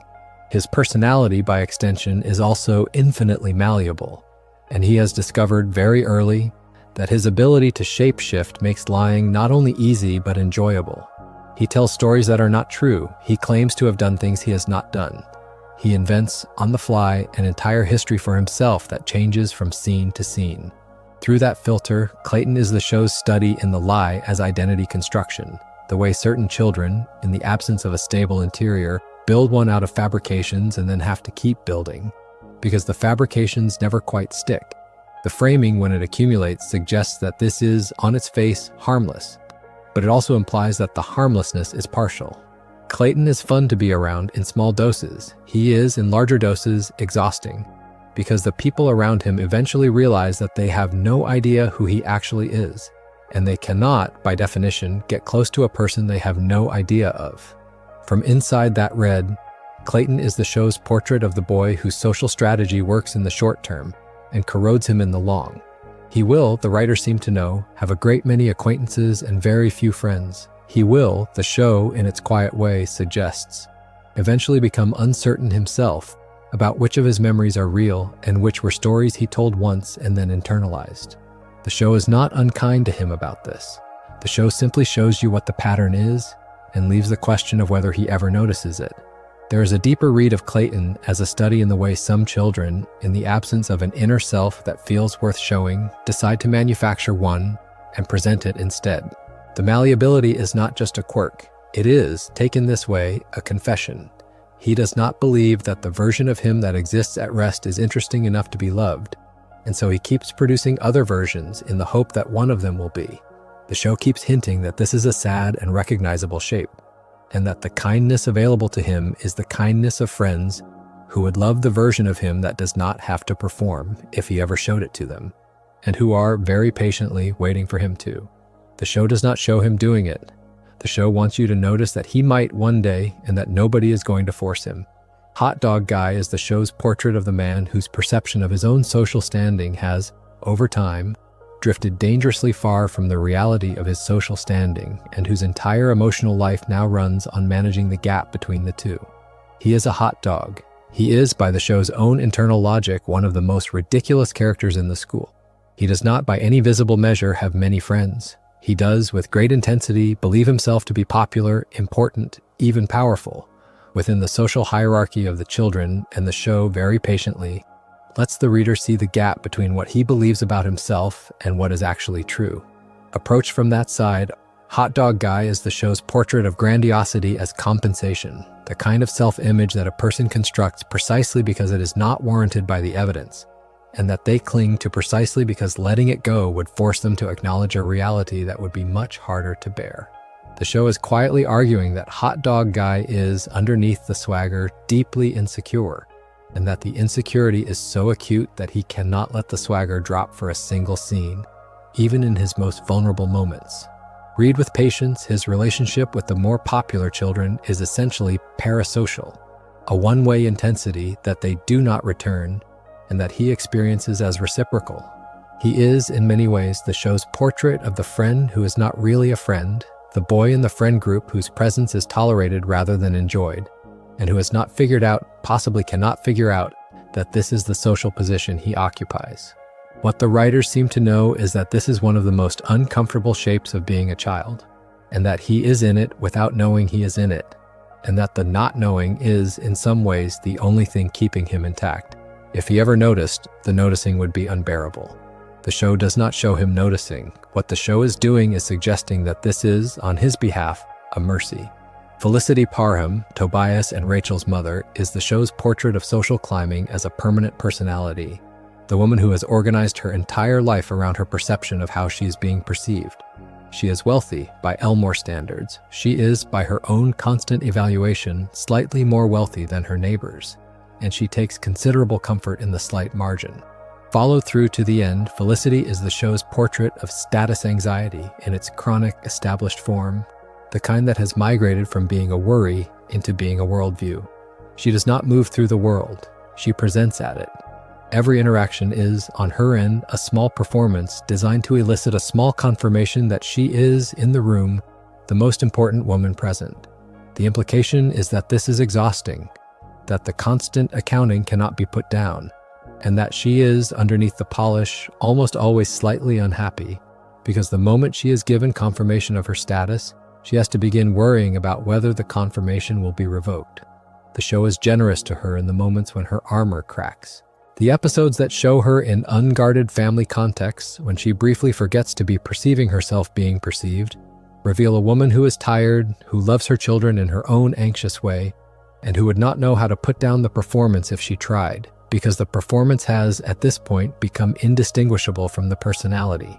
On a longer look, Felicity is the show's portrait of the cost of upward mobility, of the toll that constant social aspiration takes on the nervous system, and of the way certain women in certain neighborhoods become entirely the function of their position rather than the inhabitants of their lives. The show does not condemn her. The quiet argument is that she is doing what she was taught to do by a culture that has told her over and over that this is what it means to be a successful woman. She has believed the culture. The believing has cost her almost everything that would have made her happy. Daisy and Mr. Cuddles are the show's most disquieting brief portraits, and the show treats them with the right amount of unease. Daisy the donkey is, in the show's universe, the children's television entertainer in a costume, the man whose job is to bring joy to children, and who, when the costume comes off, is revealed to be a person of unsettling rage and bitterness underneath. Held in that frame, Daisy is the show's portrait of the gap between the performer and the person, the kind of gap that, when it widens too far, produces a particular kind of psychological strain. The performer is required to be one thing in public. The person, in private, is something else. The unstated thing here is that when the gap becomes too wide, the person inside the costume becomes profoundly unwell, and the unwellness is hidden by professional necessity, behind a smile that is no longer truthful. Daisy, followed honestly, is what happens to that person at the late stage of the gap. The smile no longer fits. The bitterness leaks out. The job, which was supposed to be about children, has become a daily exercise in performing an emotion he does not feel. Mr. Cuddles is the show's portrait of something more genuinely unsettling. A children's toy that the implication, when you sit with it, is that is something other than a toy, and that the show very deliberately does not explain. The character is brief in his appearances, but heavy in the room when he appears. On the second viewing, he is the show's gesture at the unexplained, the inexplicable, the thing in the corner of the room at night that you do not want to look at directly. Underneath all of this, the show is saying that not every dark thing in childhood has a tidy explanation, that some of them are simply, in the architecture of being a child, present, and that the experience of fearing them is universal even when the source is private. The show does not, on Mr. Cuddles, give you a diagnosis or a backstory. It just lets him stand there and lets the unease be the point. Examined slowly, the entire animation of Mr. Cuddles is a portrait of the kind of unease that does not, in real life, resolve. The kind that simply lives on the edge of the room of childhood and does not announce itself and does not go away, and that when you grow up, you remember as a particular flavor of dread that does not have a name. The show drew it anyway. That is one of its small acts of honesty. William, the floating eye who serves as Miss Simeon's secret informant in the classroom, is one of the show's most chilling minor portraits, drawn with a precision that becomes more disturbing the longer you sit with it. He has no body. He has no voice in the conventional sense. He has, in his standard incarnation, only a function, and the function is surveillance. Read with the lens on, William is what happens to a child whose only meaningful relationship with an adult is the relationship of being useful to her, and who has over time defined his entire personality around being useful in that one specific way. He is a tattler. He is, structurally, an informant. The teacher rewards him for his usefulness, and the reward is the only currency he has access to, and so he keeps providing the usefulness, and the rest of his identity, the rest of his interior, the entire territory of who he is when he is not informing on his classmates, is undeveloped, because no part of his ecosystem has ever asked him to develop it. You can feel the writer suggesting that this is a portrait of a particular kind of damage, the kind that happens to children who are praised specifically and only for one narrow behavior and who, lacking access to praise for anything else, become entirely that one behavior. He has no other friends. The other children do not trust him for good reason. He has, by his own choices, severed himself from his peers, and he has done it because the alternative would have required him to give up the one source of validation he has available. The show is, again, gentle with him. It does not punish him. It does not even fully expose him. It simply shows you, episode after episode, that he is what he is, and that his being what he is has cost him almost everything, and that he does not, structurally, have the means to change it. Looked at this way, William is one of the show's quietest tragedies, the boy who became a function and who can no longer remember whether he was ever anything else. Mr. Yoshida, Masami's father, is the show's portrait of the kind of wealthy parent whose love for his children is real, but is structurally mediated by his belief that providing is the same thing as parenting. He has built around his daughter a world of plenty. He has not, by the show's account, built around her any meaningful relational ecosystem in which she might learn to regulate herself, or to encounter difficulty, or to develop the kind of resilience that comes from having one's needs occasionally not met. Seen through that lens, Mr. Yoshida is the show's portrait of an emotional absence dressed up as a presence. The parent who is in the house, who is generous with his money, who is, by external markers, devoted, and who is, in the only dimension that matters, almost completely unavailable. The cost of this is Masami and her storms and her loneliness inside her own family. The writing keeps pointing you toward the idea that he is not, by intention, doing harm. He is, by structure, doing harm, and the structure was set up so long ago that he no longer notices what it is producing. The show is fair to him in the moments that allow him a glimpse of who his daughter is. He is capable of insight when forced to it. He is capable of love when permitted to feel it. He is, the show keeps hinting, a man who could be a better father if the circumstances of his life had required him to be, and whose circumstances, by design, have not required it. From that angle, Mr. Yoshida is the show's gentle indictment of the way wealth, when too heavy, becomes a barrier to the work of raising a child, the way the labor of parenting can be outsourced to professionals and to objects and to amenities until the parent is no longer needed in the equation, and the parent, having found themselves no longer needed, drifts off into the kind of disengagement that they did not choose but that they also did not resist. What gets drawn out, frame by frame, is the suggestion that Masami can feel this, even when she cannot name it, and that her storming is partly a bid for an engagement that the household on its current arrangement is not built to provide. Sal Left Thumb is the show's portrait of the criminal as a comic figure who is, on a closer read, the saddest character in any given scene he occupies. He is a small thumb of a man, a recurring petty criminal in Elmore, drawn with the bandit aesthetic of an old cartoon villain, and the show very patiently keeps showing you that the bandit aesthetic is the entire identity. He robs places because robbing places is what he does. He has not, by any visible means, considered what he would do if he stopped. On a careful read, Sal is the show's portrait of antisocial behavior as habit, the kind that has long since outlived any practical motivation and is now sustained by the absence of any alternative. He is bad at his crimes. He is, in fact, bad enough at his crimes that the show plays the badness for laughs. The implication, when you sit with it, is darker. He is bad at his crimes because he is not really doing them for the rewards. He is doing them because they are the structure of his days, and the structure of his days is, at this point, all he has left. The show very gently is telling you that Sal is, in his own way, lonely, and that the relationships he has with his repeat victims, with the local police, with the courts, are the most consistent relationships available to him. They show up, they engage with him, they give him the small satisfaction of being known. Considered carefully, Sal is, like Rob, a portrait of villainy as proximity. He is a criminal because being a criminal puts him in regular contact with other people, and the alternative, which is the silence of being a person nobody is looking for, would be worse. The show does not redeem him, the show does not pretend he is harmless. The show simply shows you that even the comic villain has, somewhere underneath the gag, a coherent psychological reason for being what he is. And that the reason is not malice. It is, very often, the loneliness that being a normal person did not solve. Rocky Robinson, the school bus driver and son of the Robinson neighbors, is the show's portrait of arrested development in adulthood. The man who, well into his 30s, is still living with his parents, still pursuing the dreams of a teenager, still treating each new day as an extension of an adolescence he never quite finished.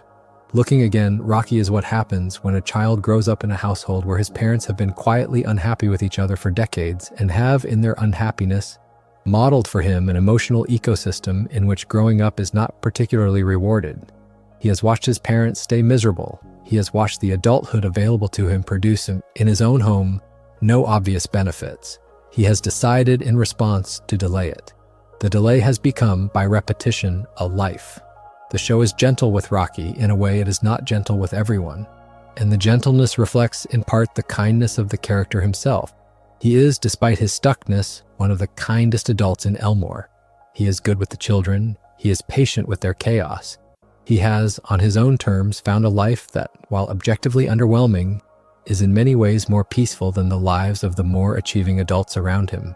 On a second pass, Rocky is the show's portrait of a particular kind of compromise. The one in which a person, having decided that the standard adult trajectory does not appeal to him, has opted out of it and has found, in the opting out, a small and contented life. The show does not entirely endorse this. The show also does not condemn it.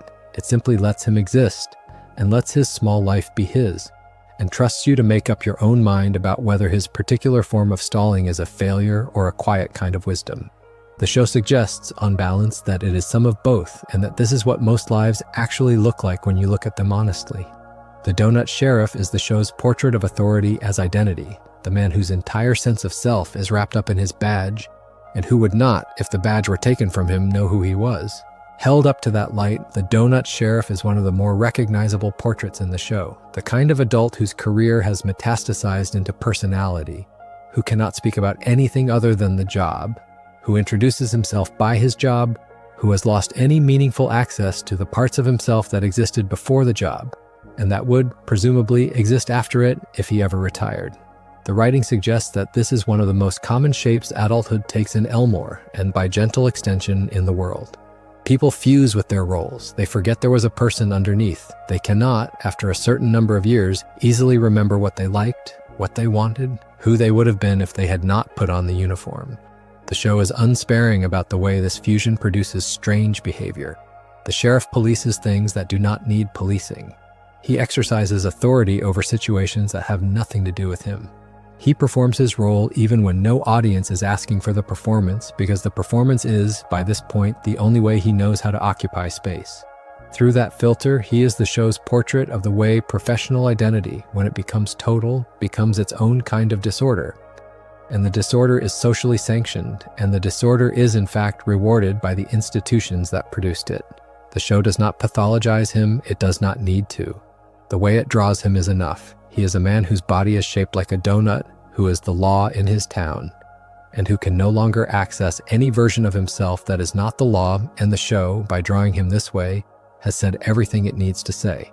The joyful burger, considered as a setting, is the show's portrait of service work as a small theater of unwellness, and the people who populate it are all, in their own ways, studies in the relationship between corporate cheerfulness and individual collapse. Larry, when he works there, is at his most exhausted. The mascots, when they appear, are at their most performatively manic. The customers, when they appear, are at their most short-tempered.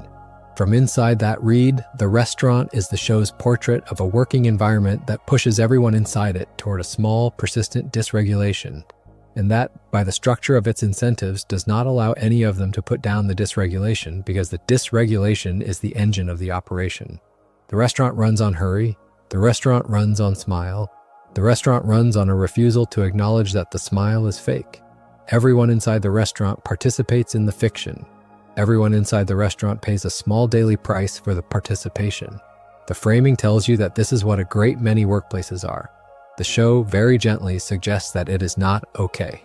The show does not propose a solution, it just lets you see, very gently, what the shape of the harm is. The void, considered as a place, is the show's most explicit metaphor for the experience of being a person whose existence is not validated by the people who should be validating it, and the characters who live in the void are, every one of them, studies in the various shapes that condition can take. The void is, in the show's internal logic, where things that have been forgotten go to live. Taken this way, the void is depression itself, drawn as a geography. The color is muted, the horizons are flat, the inhabitants are listless, drifting, unable to muster the energy required to be missed by anyone. The show is direct about the implication. The people in the void are the ones who were once part of the world and were not noticed strongly enough by anyone to be remembered. And the act of forgetting has, by the show's own internal logic, sent them somewhere from which it is very hard to return. Approached from that side, the void is the show's portrait of social invisibility as a psychological condition. The kind of condition that, when it persists, becomes its own ecosystem, and the inhabitants of that ecosystem begin to look and act like inhabitants of a country. Rob, when he escapes the void, brings the color of the void with him. He cannot quite shake it. The flatness is in his voice, in his posture, in his eyes. The writers, in their patient way, suggest that this is what depression looks like when you bring it out of the country where it lives and try to live a normal life with it. That it does not stay behind in the country, that it follows you, that you walk around the streets of your old town carrying the country inside you, and that the people around you can sometimes see it on you and sometimes not. The void is not a place you visit and leave. The void is a place you visit and then carry forever. The framing, when it accumulates, suggests that the inhabitants of the void are not, by any reasonable measure, blameworthy for being there, that the conditions that put them there were largely outside their control, and that the path back, when it exists, is rarely straight and is rarely supported by anyone, and that the few who manage it have almost always been helped by some small accident of attention, the way Rob was helped by his obsession with Gumball, the way other characters have been helped by friendships that found them when no friendships should have. Read with patience. The void is one of the most quietly serious bits of writing in the show, and it sits in the run, surrounded by jokes, and the jokes do not lessen it. The jokes in the show's structure are how you can bear to look at it long enough to see what is actually there. Now, with the major cast considered and a fair amount of the supporting cast considered, it is worth zooming out for a few minutes and asking what the show is actually doing, taken as a whole, with these portraits. The Amazing World of Gumball is not by any stretch a show about mental illness. It is not a show that pitches itself on diagnostic accuracy. It is not a show that wants to teach you the names of conditions or the symptoms of disorders or the protocols of care. It is, on its own terms, a show about a family in a small American town and the chaos that family generates and the friendships and enmities that surround them. What the show does, almost as a byproduct of the way its writers and animators chose to render its cast, is treat psychological reality as a thing worth drawing carefully, and once you start looking, you can see them drawing it everywhere. The textures are not the same as the textures in a more conventionally realistic show because the show is not conventionally realistic. The textures are heightened, stylized, pressed into visual metaphor. But the underlying observations, when you trace them back, are observations about real children and real parents and real adults. And the precision of the observations is unusual for the medium. Followed through to the end, the entire town of Elmore is a kind of psychological menagerie, and the show's central pleasure is the way it lets you watch the menagerie interact. The anxious boy and the depressed girl, the repressed boyfriend and the disordered girlfriend, the exhausted mother and the suspended husband, the teacher who has fused with her job, the principal who has refused to grow up, the counselor who has chosen a wrong system and committed to it, the neighbors who cannot leave each other, the criminal who keeps coming back, the giant who has been trained to be small, the small girl who has been forced to be large. They live next to each other. They love each other in their various incomplete ways. They hurt each other in their various incomplete ways. They keep going. The show keeps hinting that this is what towns are. The show wants you to notice that this is what families are. The show is quietly arguing that this is what people are. What the writers seem to know is that it is okay to be these things, that being these things is not the same as being broken, that being these things is in fact the default condition of being a person, and that the kindness available to anyone, in any town, is the kindness of being seen accurately by someone who is not going to use the accuracy against them. That, in a sense, is what the show is offering its viewers. The accurate seeing. The eye that watches Gumball and notices the spirals. The eye that watches Nicole and notices the shoulders. The eye that watches Anais and notices the face she only allows herself when nobody is watching. The eye that watches Carrie and notices that the hunger is not for food, it is for being a body. The eye that watches Hector and notices the loneliness of being the largest thing in the room. The show is, in its quietest mode, training you to be that eye. It is showing you, in the way it draws its characters, how to look at the people in your own life and see what they are actually doing underneath the gags and the volume and the costumes and the daily noise. What the show is doing is suggesting that this is one of the more important things a person can learn to do, and that the learning of it can begin at any age, and that one possible place to begin is, of all places, a Cartoon Network show about a blue cat and his goldfish brother in an unremarkable American town. It is worth doubling back before we close to a few of the smaller portraits that the show has built, with enough care that they deserve their own pause. Nicole's parents, Daniel and Mary Senecourt, appear in only a handful of episodes, but the show uses them to draw a particular kind of inheritance, the kind in which the unhappiness of one generation gets pressed by silent expectation onto the next. On a longer look, Daniel and Mary are the show's portrait of high-achieving emotional starvation, the kind of household in which children are raised to win, to succeed, to be excellent, and in which the winning is treated as a substitute for love. Nicole grew up inside this household. Nicole's perfectionism, her tightness, her chronic readiness for the next demand was forged inside this household. The implication is that her parents loved her in the language they had available, which was the language of standards, the language of expectations, the language of performance. They did not have the language for warmth in the form Nicole needed. They have not, by the time we meet them, learned it.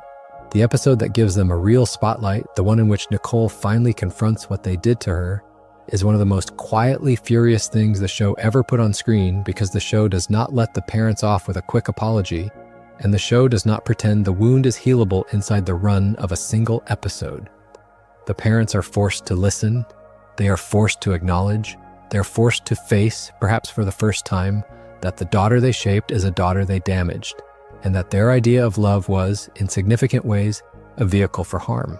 Held in that frame, the Senecourts are the show's portrait of the previous generation, the one whose harms produced the parents we have already met, and whose harms, by extension, produced the grandchildren we have spent the show watching.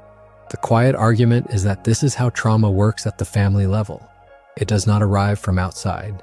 It is handed down very carefully by people who think they are doing love. The handing down is the harm. The handing down is also, by the time you can see it, almost too late to stop. The implication for the Watterson children is heavy. Gumball is carrying the anxiety that Nicole was raised into. Anais is carrying the perfectionism that Nicole was raised into. Darwin is carrying the people-pleasing that Nicole was raised into, although his version arrived through a different door. The unstated thing here is that the Senecourts are not technically the cause of any of this, that Nicole is doing her best to interrupt the inheritance, that the inheritance is being interrupted in places and not in others. Followed honestly, the entire Watterson family is a small, ongoing experiment in whether a chain like this can be broken in one generation, and the implication, when you sit with it, is that the answer is partly, in some places, on some days, with effort, but not completely. Not yet, not by any one person alone.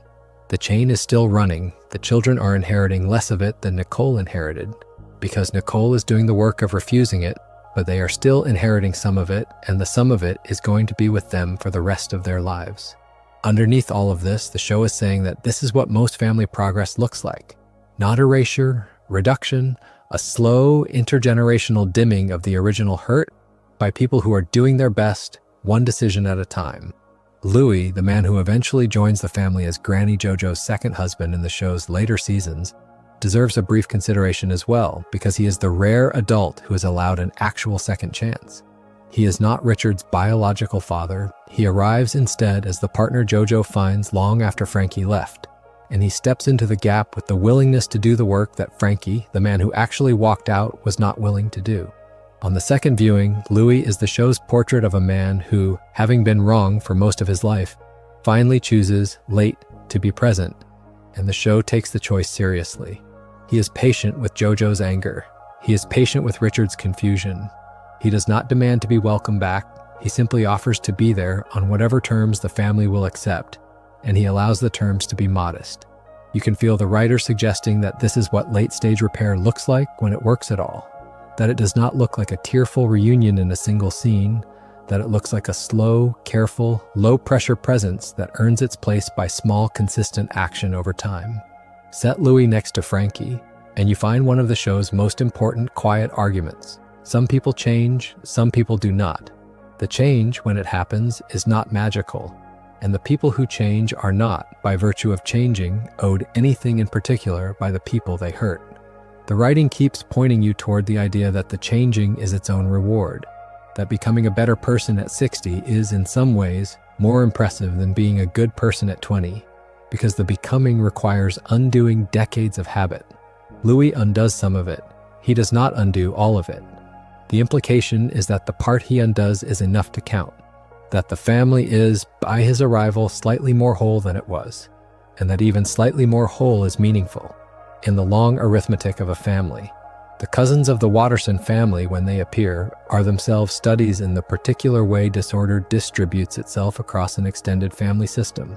Each cousin carries a version of one of Richard's traits, amplified. There is the one whose laziness has become catastrophic. There is the one whose volume has become unbearable. There is the one whose lack of ambition has become structural. Examined slowly, the cousins are the show's portrait of the gene pool around Richard, the genetic and behavioral ecology he came out of, and the implication is that he is, in many ways, the most functional of his cohort.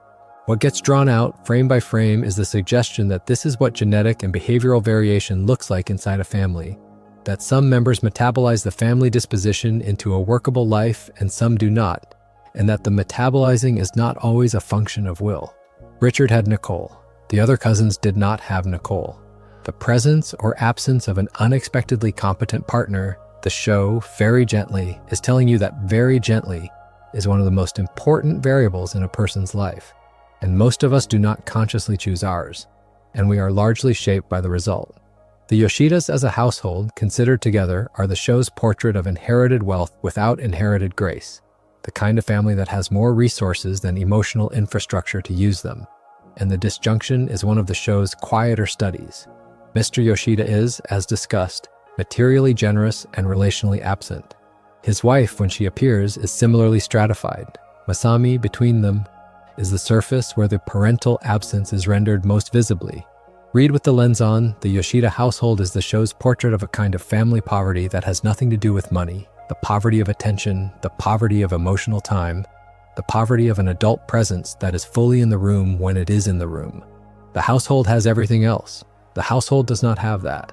The show suggests gently that the having of everything else does not by itself fix the absence of that one thing, and that a great many children grow up inside households that fit this pattern, and that the children do not know, often for decades, that the thing they were missing was as simple as that. The Fitzgerald household, in contrast, is the show's portrait of a family with all the warmth in the world, and with a controlling streak that nearly drowns the warmth before the show forces a reckoning. Penny's mother is a quieter presence than her father, and the show, in its few extended looks at her, lets her be the one who recognizes that something is wrong before her husband can. Looked at this way, Mrs. Fitzgerald is one of the show's portraits of the spouse who has been quietly carrying the emotional truth of the marriage for years and who has not yet found a way to share it that will produce change rather than conflict. She loves her husband. She also sees, more clearly than he can, what the control is doing to their daughters. The writing suggests that this is a common position in many marriages, the one in which one partner sees more than they say and waits for the moment when saying will land. The episode that finally provides that moment is one of the show's gentlest pieces of writing because the saying lands and the husband listens and the family changes, and the change is not magical, but it is real. The framing tells you that families can do this, sometimes when the conditions allow, and that the conditions are usually some combination of love and exhaustion, and a crisis acute enough to make the old patterns unsustainable. The Fitzgeralds, the writing keeps suggesting, were lucky in their timing. Many families do not have it. The pets and the inanimate objects that occasionally come to life in the show deserve their own brief mention, because the show, when it animates them, takes the same care with them that it takes with its named characters. The Watterson television, when it acquires consciousness, has a personality that reads as exhausted entertainment, the burnout of a thing whose entire purpose is to be watched. The Watterson car, when it acquires consciousness, has the personality of a long-suffering family member who has seen too much and metabolized most of it.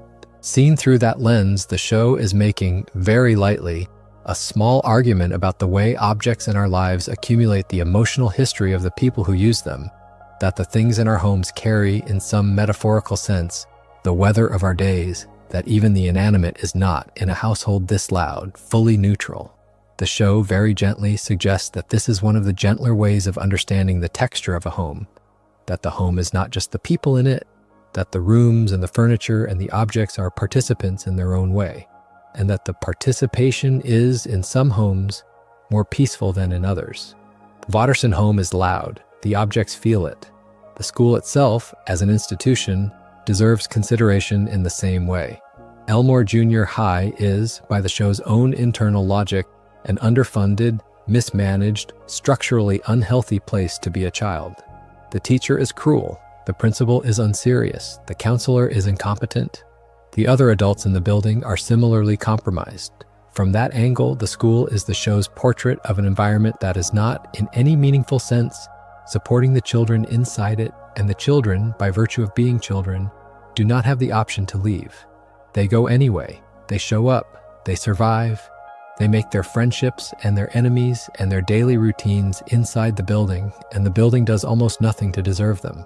The writers, in their patient way, suggest that this is what many schools actually are, that many children's experience of compulsory education is closer to this than to the version the educational system likes to present, and that the resilience of the children inside these buildings is, often, one of the most undercredited things in their lives. The framing, when it accumulates, suggests, very gently, that this is a hidden form of heroism.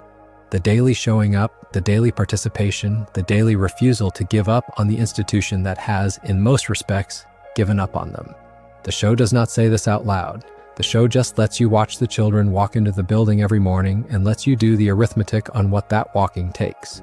Sluzzletag, the show's invented winter holiday, deserves a brief look as well, because the way the citizens of Elmore react to the holiday is one of the show's funniest and saddest small studies of collective denial.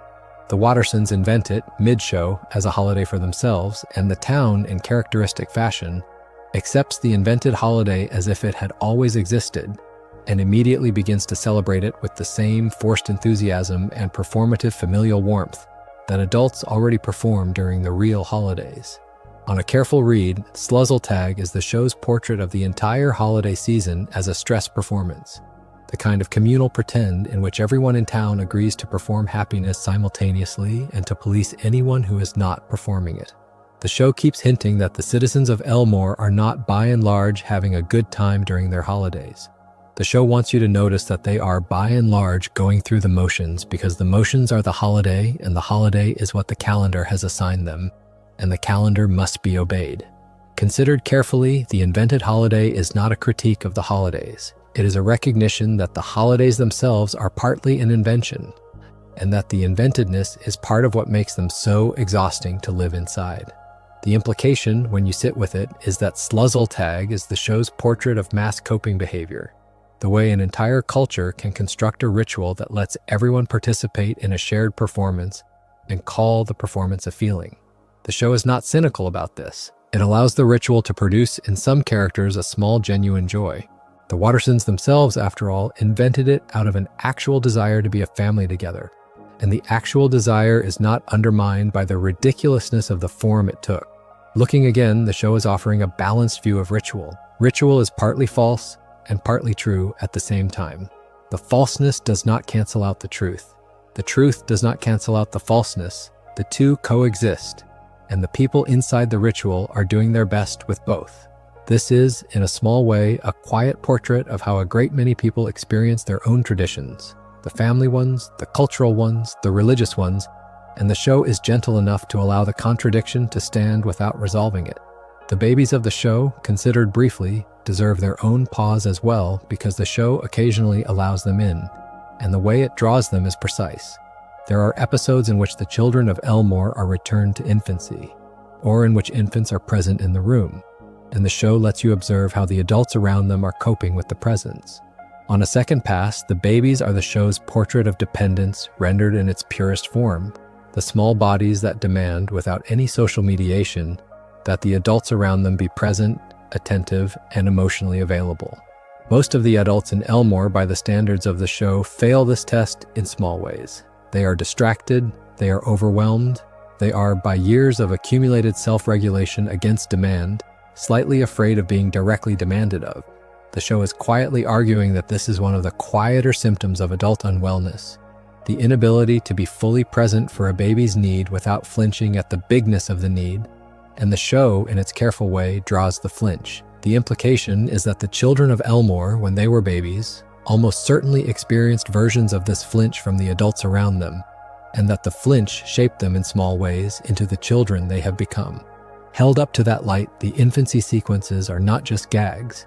They are short portraits of the first weather a person ever encounters. The weather of being needy in a room full of people who are doing their best to be present, and are, in various incomplete ways, not quite managing it. What the writers seem to know is that this is, again, common. Most adults are not, at the moment a child needs them, in optimal condition to be the adult that child needs. The needing happens anyway. The needing shapes the child anyway. The show is honest about this, and the honesty, again, is part of what makes the show feel different from other shows in its category, where infants are typically drawn as untextured props and not as the receivers of an actual weather. A consideration of the show's pets, particularly the family dog when one appears, and the various other animals that float through the town, is worth a brief moment too. The show, when it bothers to draw animal life, does so with the same psychological attention it brings to its named characters. The dogs are anxious or eager or sad in ways that are recognizable to anyone who has lived with a dog. The other animals occupy a similar middle space. Through that filter, the show is performing, in passing, a small argument about the continuity of inner life across species. The idea that what we call mental illness in humans is, in some watered-down form, present in the inner experience of animals as well. That nervous systems are nervous systems, and that the textures of fear and joy and exhaustion travel across the line we typically draw between us and them. The show does not state this. The show simply draws the dog with an anxious tail and trusts you to recognize it. The recognition is the argument. There is something to be said, before we close, about the way the show handles its rare romantic plotlines and the kinds of mental and emotional weather it allows romance to surface. Gumball and Penny are the central romance of the show, and the show is careful with them in a way that makes their interactions, on rewatch, weightier than they appear on first viewing.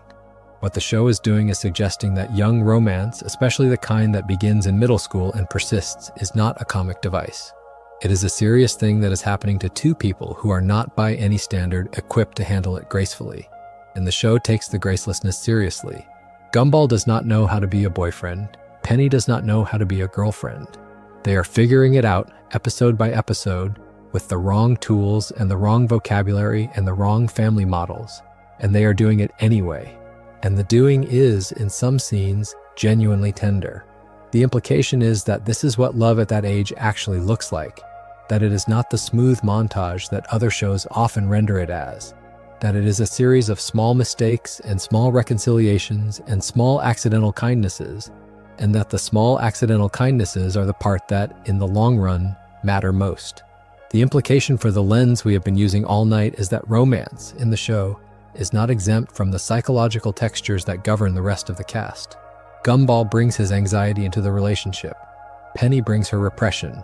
Their interactions are, by the show's quiet accounting, the meeting place where these two unwellnesses encounter each other and either soothe or trigger each other depending on the episode. The quiet argument is that this is what real intimate relationships are, that they are not escapes from one's psychology, but expanded fields in which one's psychology gets to play out at higher resolution, and that the people who love well are not the people who have escaped their psychology. They are the people who have learned to recognize it in themselves and to give their partner the courtesy of recognizing theirs. Gumball and Penny, by the end of the show's run, have begun to do this in fits and starts. The unstated thing here is that this is a great deal of progress for two children, and that most adults do not, in their own lives, do as well. Considered as a unit, the children of Elmore Junior High are the show's portrait of a particular kind of social ecosystem, one in which a couple of dozen children, each carrying a different bundle of psychological textures, are forced to share a small physical space for years on end, and to develop between them a set of dynamics that approximate a community. From inside that read, the classroom is a kind of compression chamber. Every child is more themselves inside it than they are in their own homes, because the absence of family forces a clearer presentation of personality. The bullies become more bullying, the anxious become more anxious, the depressed retreat further, the repressed perform harder, the neurodivergent stand out more sharply against the norm. The implication, when you sit with it, is that this is what classrooms do, that they are not neutral environments, that they intensify whatever a child has brought into them, and that the intensification is part of why the children remember the classroom for the rest of their lives. The friendships made in such conditions when they survive are real. The wounds made in such conditions when they fester are also real. Underneath all of this, the show is saying that nothing about either is exaggerated for the cartoon. It is, by and large, what classrooms have always been.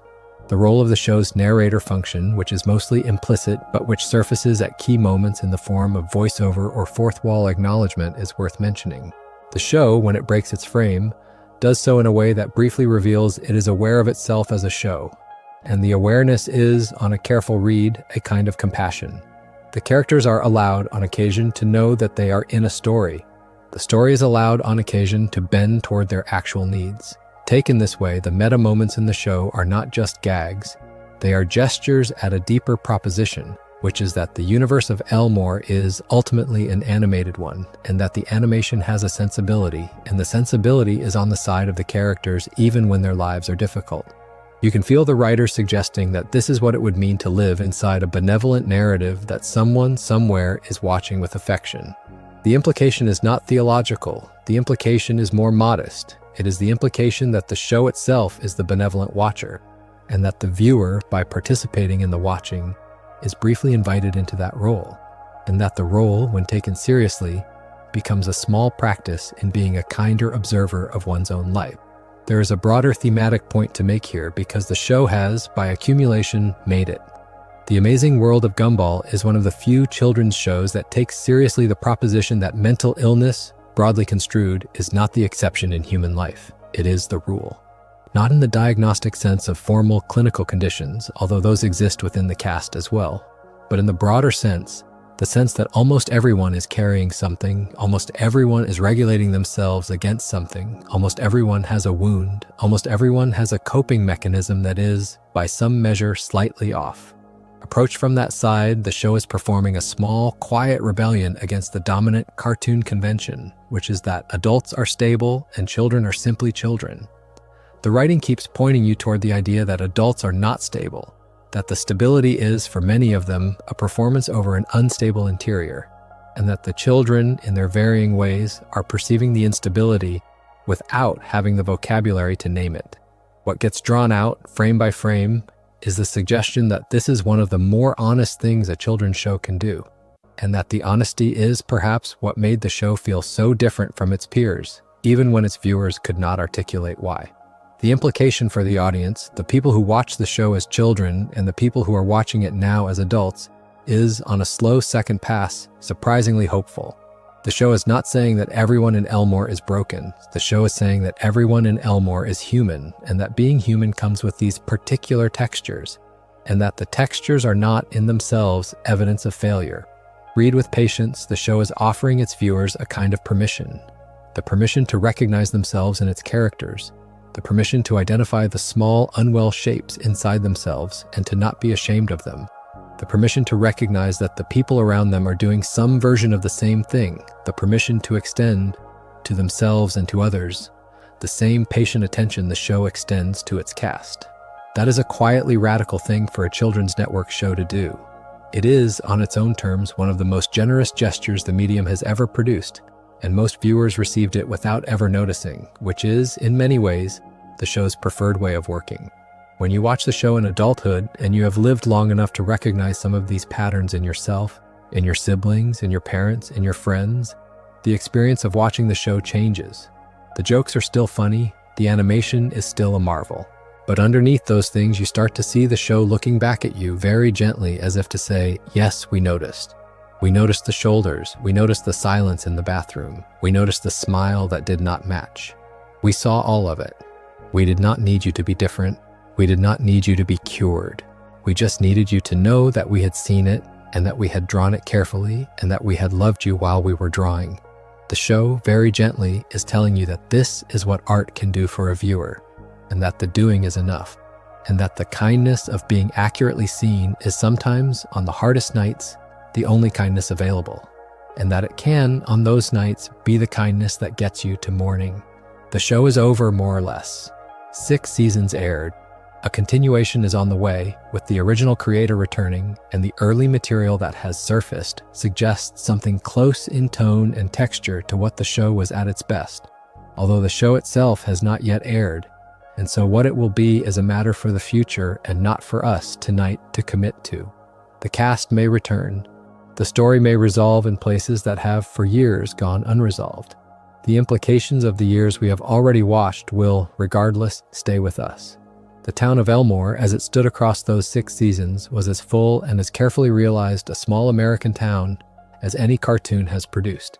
The people inside it were, every one of them, drawn with attention, with care, and with the kind of psychological honesty that is, in the medium of children's animation, almost vanishingly rare.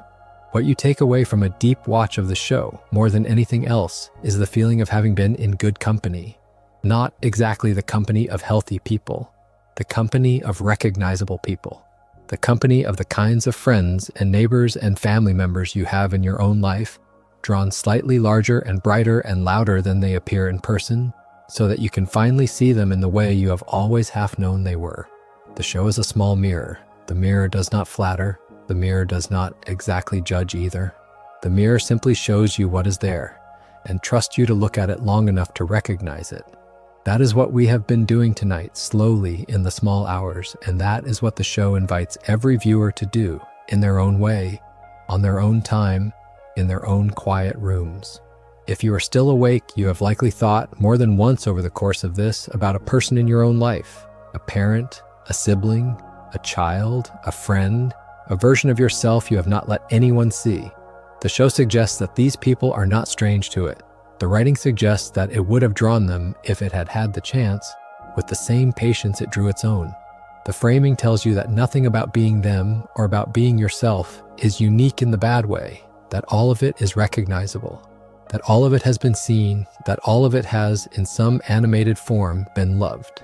That is the gift of the show, and that is the gift this essay has tried, in its quiet way, to extend, by walking through the characters slowly enough that the gift could land. The Amazing World of Gumball will, in years to come, be remembered as one of the most visually inventive shows of its era, and the visual inventiveness will be the headline of any retrospective. The deeper accomplishment, the one that fewer people will write about and that the people who notice it will mostly notice in private, is the psychological accomplishment. The willingness of the writers to draw their characters as carriers of real interior weight. The willingness of the animators to find visual languages for the weight. The willingness of the network to broadcast it. The willingness of the children watching, even if they did not know they were doing it, to learn the lessons. The show is, in this dimension, one of the most quietly important pieces of children's television of its decade, and its full importance is going to take years to become visible, and may, in some sense, never become fully visible, because the most important effects of the show happen child by child in living rooms across the world, and will only show up in the adults those children become, and in the kindness those adults extend to the people they love. If you have made it this far, I hope you sleep well tonight. I hope the people in your life are seeing you accurately. I hope you are seeing them accurately too. I hope the small, unwell shapes inside you feel a little less embarrassing, having spent 2 hours with characters who carry their own. I hope when you wake up, you have a slightly more patient eye for the people around you, and that the eye stays with you a while. If you enjoyed the video, make sure to subscribe, and I'll see you in the next one.